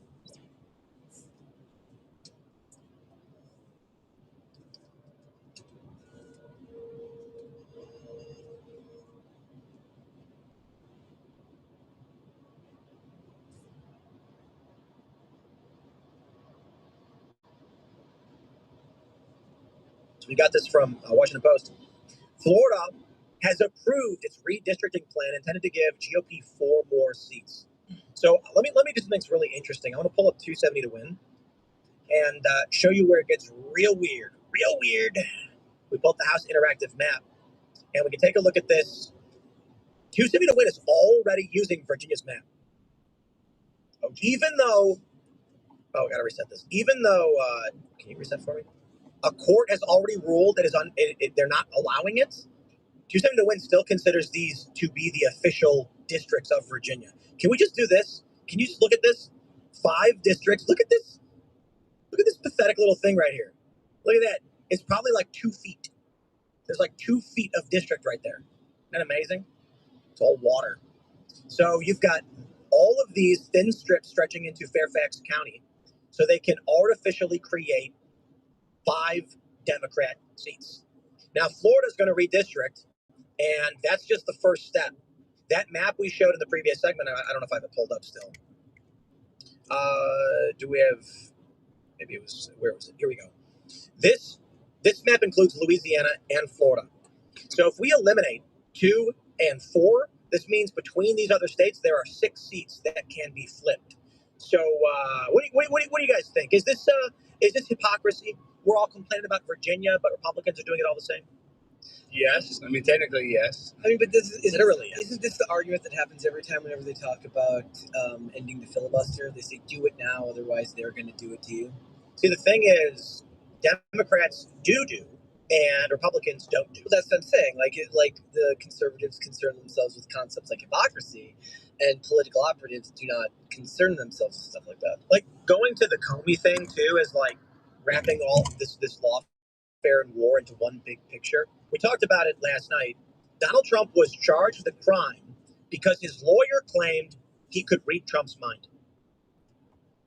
Cohen's like, I thought Trump wanted me to do bad things, so I did. And then they're like, okay, Trump, you're under arrest. If that's the standard Democrats are using, I say just run them over. All that aside, the one you showed with like the 48% of people were Republican, but they had 0 seats in the state. It's kind of ridiculous. Just off of the stats. There you go. Kind of wild. This is what Democrats do when they have power, and Republicans don't. Are there inverse situations where there's 48% Democrats and they have no seats in states? Just because big cities? No, to be fair, probably. But the thing about Republicans, red states, is that they're less populated, so you don't have major urban centers. The issue with Massachusetts, the example that I'll give you is, in Illinois, they intentionally connect urban centers to create districts. In Massachusetts, they intentionally do not, so they can take out they can remove the political voice of the rural Republican. So with Massachusetts, you have dense urban pockets, so they take all the rural areas and connect them to the urban pockets, so it turns blue. In Illinois, you have small urban pockets, so they create thin strips to combine them to create one Democrat district. If the Democrats did the same thing in Massachusetts, they would connect the cities, creating rural Republican districts, but they don't do that. They intentionally do this. So maximum warfare, right? So Hakeem Jeffries said, and when asked if he shouldn't have said that, he says, I don't give a damn. Oh, he's lost his patience. I don't think these people had patience to begin with. I think they are, I think they're communists. And I'm not saying literally every Democrat voter is a communist. I'm saying when you look at the ethos of communists, Democrat politicians hold it. And this is funny. I was watching a video about the original Animal Farm, considering all the Animal Farm hubbub. Oh, Angel Studios! Shout out Angel Studios. Yeah. Okay. But the original Animal Farm, it's really interesting. The reason Orwell chose the pigs to be the leaders is that pigs are smart. The reason he chose the dogs to be the guards is because dogs are not as smart but smart. And then the pack animals are hard workers but not very smart. The point he was making was that in a communist takeover, the smarter people steal power to manipulate the stupid. And he brought up the point of Boxer, the horse representing the industrious working class who truly believes in the revolution and just does whatever they're told. Then the moment they're no longer useful, instead of getting their just desserts, they're sold off to a glue factory. Well, Machiavelli, he said it best, is that most people are good, but the people in power most of the time are not good because they had to do something to get in power. Like they had to do something cutthroat or something bad. So, like the deal I did with Netanyahu. Exactly. When the show Kiss the wall. You haven't kissed it yet. I know you're going to get close to it. That's sort of an argument for monarchy, or at least hereditary rule. The child that didn't ask for it receives the power. He's like, I don't want this, but I'll do my best with it. Like Kim Jong-un, for instance. Yeah, what is his daughter? Pretty sure he wanted it. He had to have his uncle. With 99.9% of the vote. Can you imagine 12-year-old chubby little Korean guy being like, Julian, That's what the crazy thing is. If you were 12 and your dad died and all his buddies come up to you like, your uncle's going to kill you if you don't have him killed right now, and you're like, I'm 12, and they're like, trust us, and you're like, okay. Oh, that's the way it always was. And if he fled, they'd kill him wherever he went. And so they turned this 12-year-old into a forced maniac essentially to survive, and that's why they kill Tsar Nicholas. Because he tried to run away. No. At first, the Bolsheviks they lock him up and they're like, "Listen, we're taking over. We don't want to kill you or hurt you, so just chill here. We're in charge now." And then it was sometime later they shut up and said, "The people are worried that if you're still alive and your kids are alive, they may try to make a claim for rightful governance." So, bang, bang, kill his kids, kill his whole family. That's what commies do. Yeah. Commies do it. Yeah, they had him sequestered. You know what else communists do is they wear your traditions and institutions like skin suits. Yuri Bezmenov warned us about this. They will infiltrate your institutions. They will twist them and burn them down. They will do things like they will reimagine your traditional art in ways that is shockingly offensive, and then infiltrate your conservative institutions to push that pro-communist message upon you, and they'll pay your own friends to promote it, and your friends will do it with a smile on their face. It was Hitler. Hitler was just like, really, his main thing was, I hate communists. Was that his main thing? Was anti-communism? No, we were talking about this before. Like gypsies very much. He thought part of it is that they were occultists who thought that they were part of some like other race of people or something. The communists, there was a lot there, dude. The Red Scare was permeable in Germany, though. They were really afraid and angry at communists. They were a lot of that. Well, they thought that like one group of people would never be satisfied with enough, and they needed to get rid of those people for their own. This is the thing, though. The communists and the fascists, the principal difference between these groups, and I don't mean any specific fascistic political organization with an ethos or a mandate. I'm saying the general idea is progressivism versus traditionalism. They're both authoritarian groups that generally believe you must eliminate the undesirables. The question is the structure of culture. So the communists want to eliminate tradition and blank slate everything. And the fascists want to uphold tradition and have, like traditional human... force people to say the Pledge of Allegiance, for instance. No, that's not really it. It's more like it's more like no porn, no gambling, men and women get married, no gay stuff. And communists are like, humans are blank slates that can be or do anything you program them to be. Both groups ultimately want to kill. Transgender books, you remember that? All the books about transgenderism being burned? At one night, they did a huge book burning. But you mean just in general in society? I'm just saying like that was... I know. That's the thing. Hitler, if you identify with the modern era, a lot of the puritanical mindset was like in that guy. And like, how pure do you want your society? Only a little dirty are only a little bit. Yeah, no. So I always say I hate communism. I don't hate communists. Oh, I hate communists. Are you nuts? Like they're misguided and can easily see the light if you show them. You need to watch the old one, not the old one. Sometimes the kids that identify as communists are not that bad. They're just kind of like, brainwashed, I would say. I think Ian has actually my question then to Ian, because I don't think you'd understand it, is, Ian, when the Lich King stands atop the mountain, you can point to him and say, that is the Lich King, correct? Yes. And you say he is evil. I think so, yeah. Right. Now, when he turns the townspeople into mindless undead, ravenous zombies that will kill you, and the curse cannot be undone, do you just go, well, let him be? I mean, I don't got a problem with that. But remember, it's not Arthas that was the one. It was the Lich King himself. Arthas is only subsumed by it. Arthas raised Stratholme because the people in it were converted to undead and they couldn't be saved. Don't you forget it. I think all souls can be reunited. Let me just whittle through the esoteric garbage. The story is that there was a kingdom where the people had been poisoned with a disease, and it was spreading. So what was it? So the king, it was the scourge. So, but we don't want to get esoteric. The point is this: the story is a kingdom had been infected, the people were dying, and it was spreading. So the king raised the whole. It was also they were turning them into zombies. I know, but we don't need to be over. Like my point is, becoming evil. So he was like, I need to purge the town, and the paladin's like, don't do it. You can't do that. That's too far, dude. And he's the king's son, and he's like, we're doing it. No, so they sacrifice these dying people. So that's why it's called the linchpin.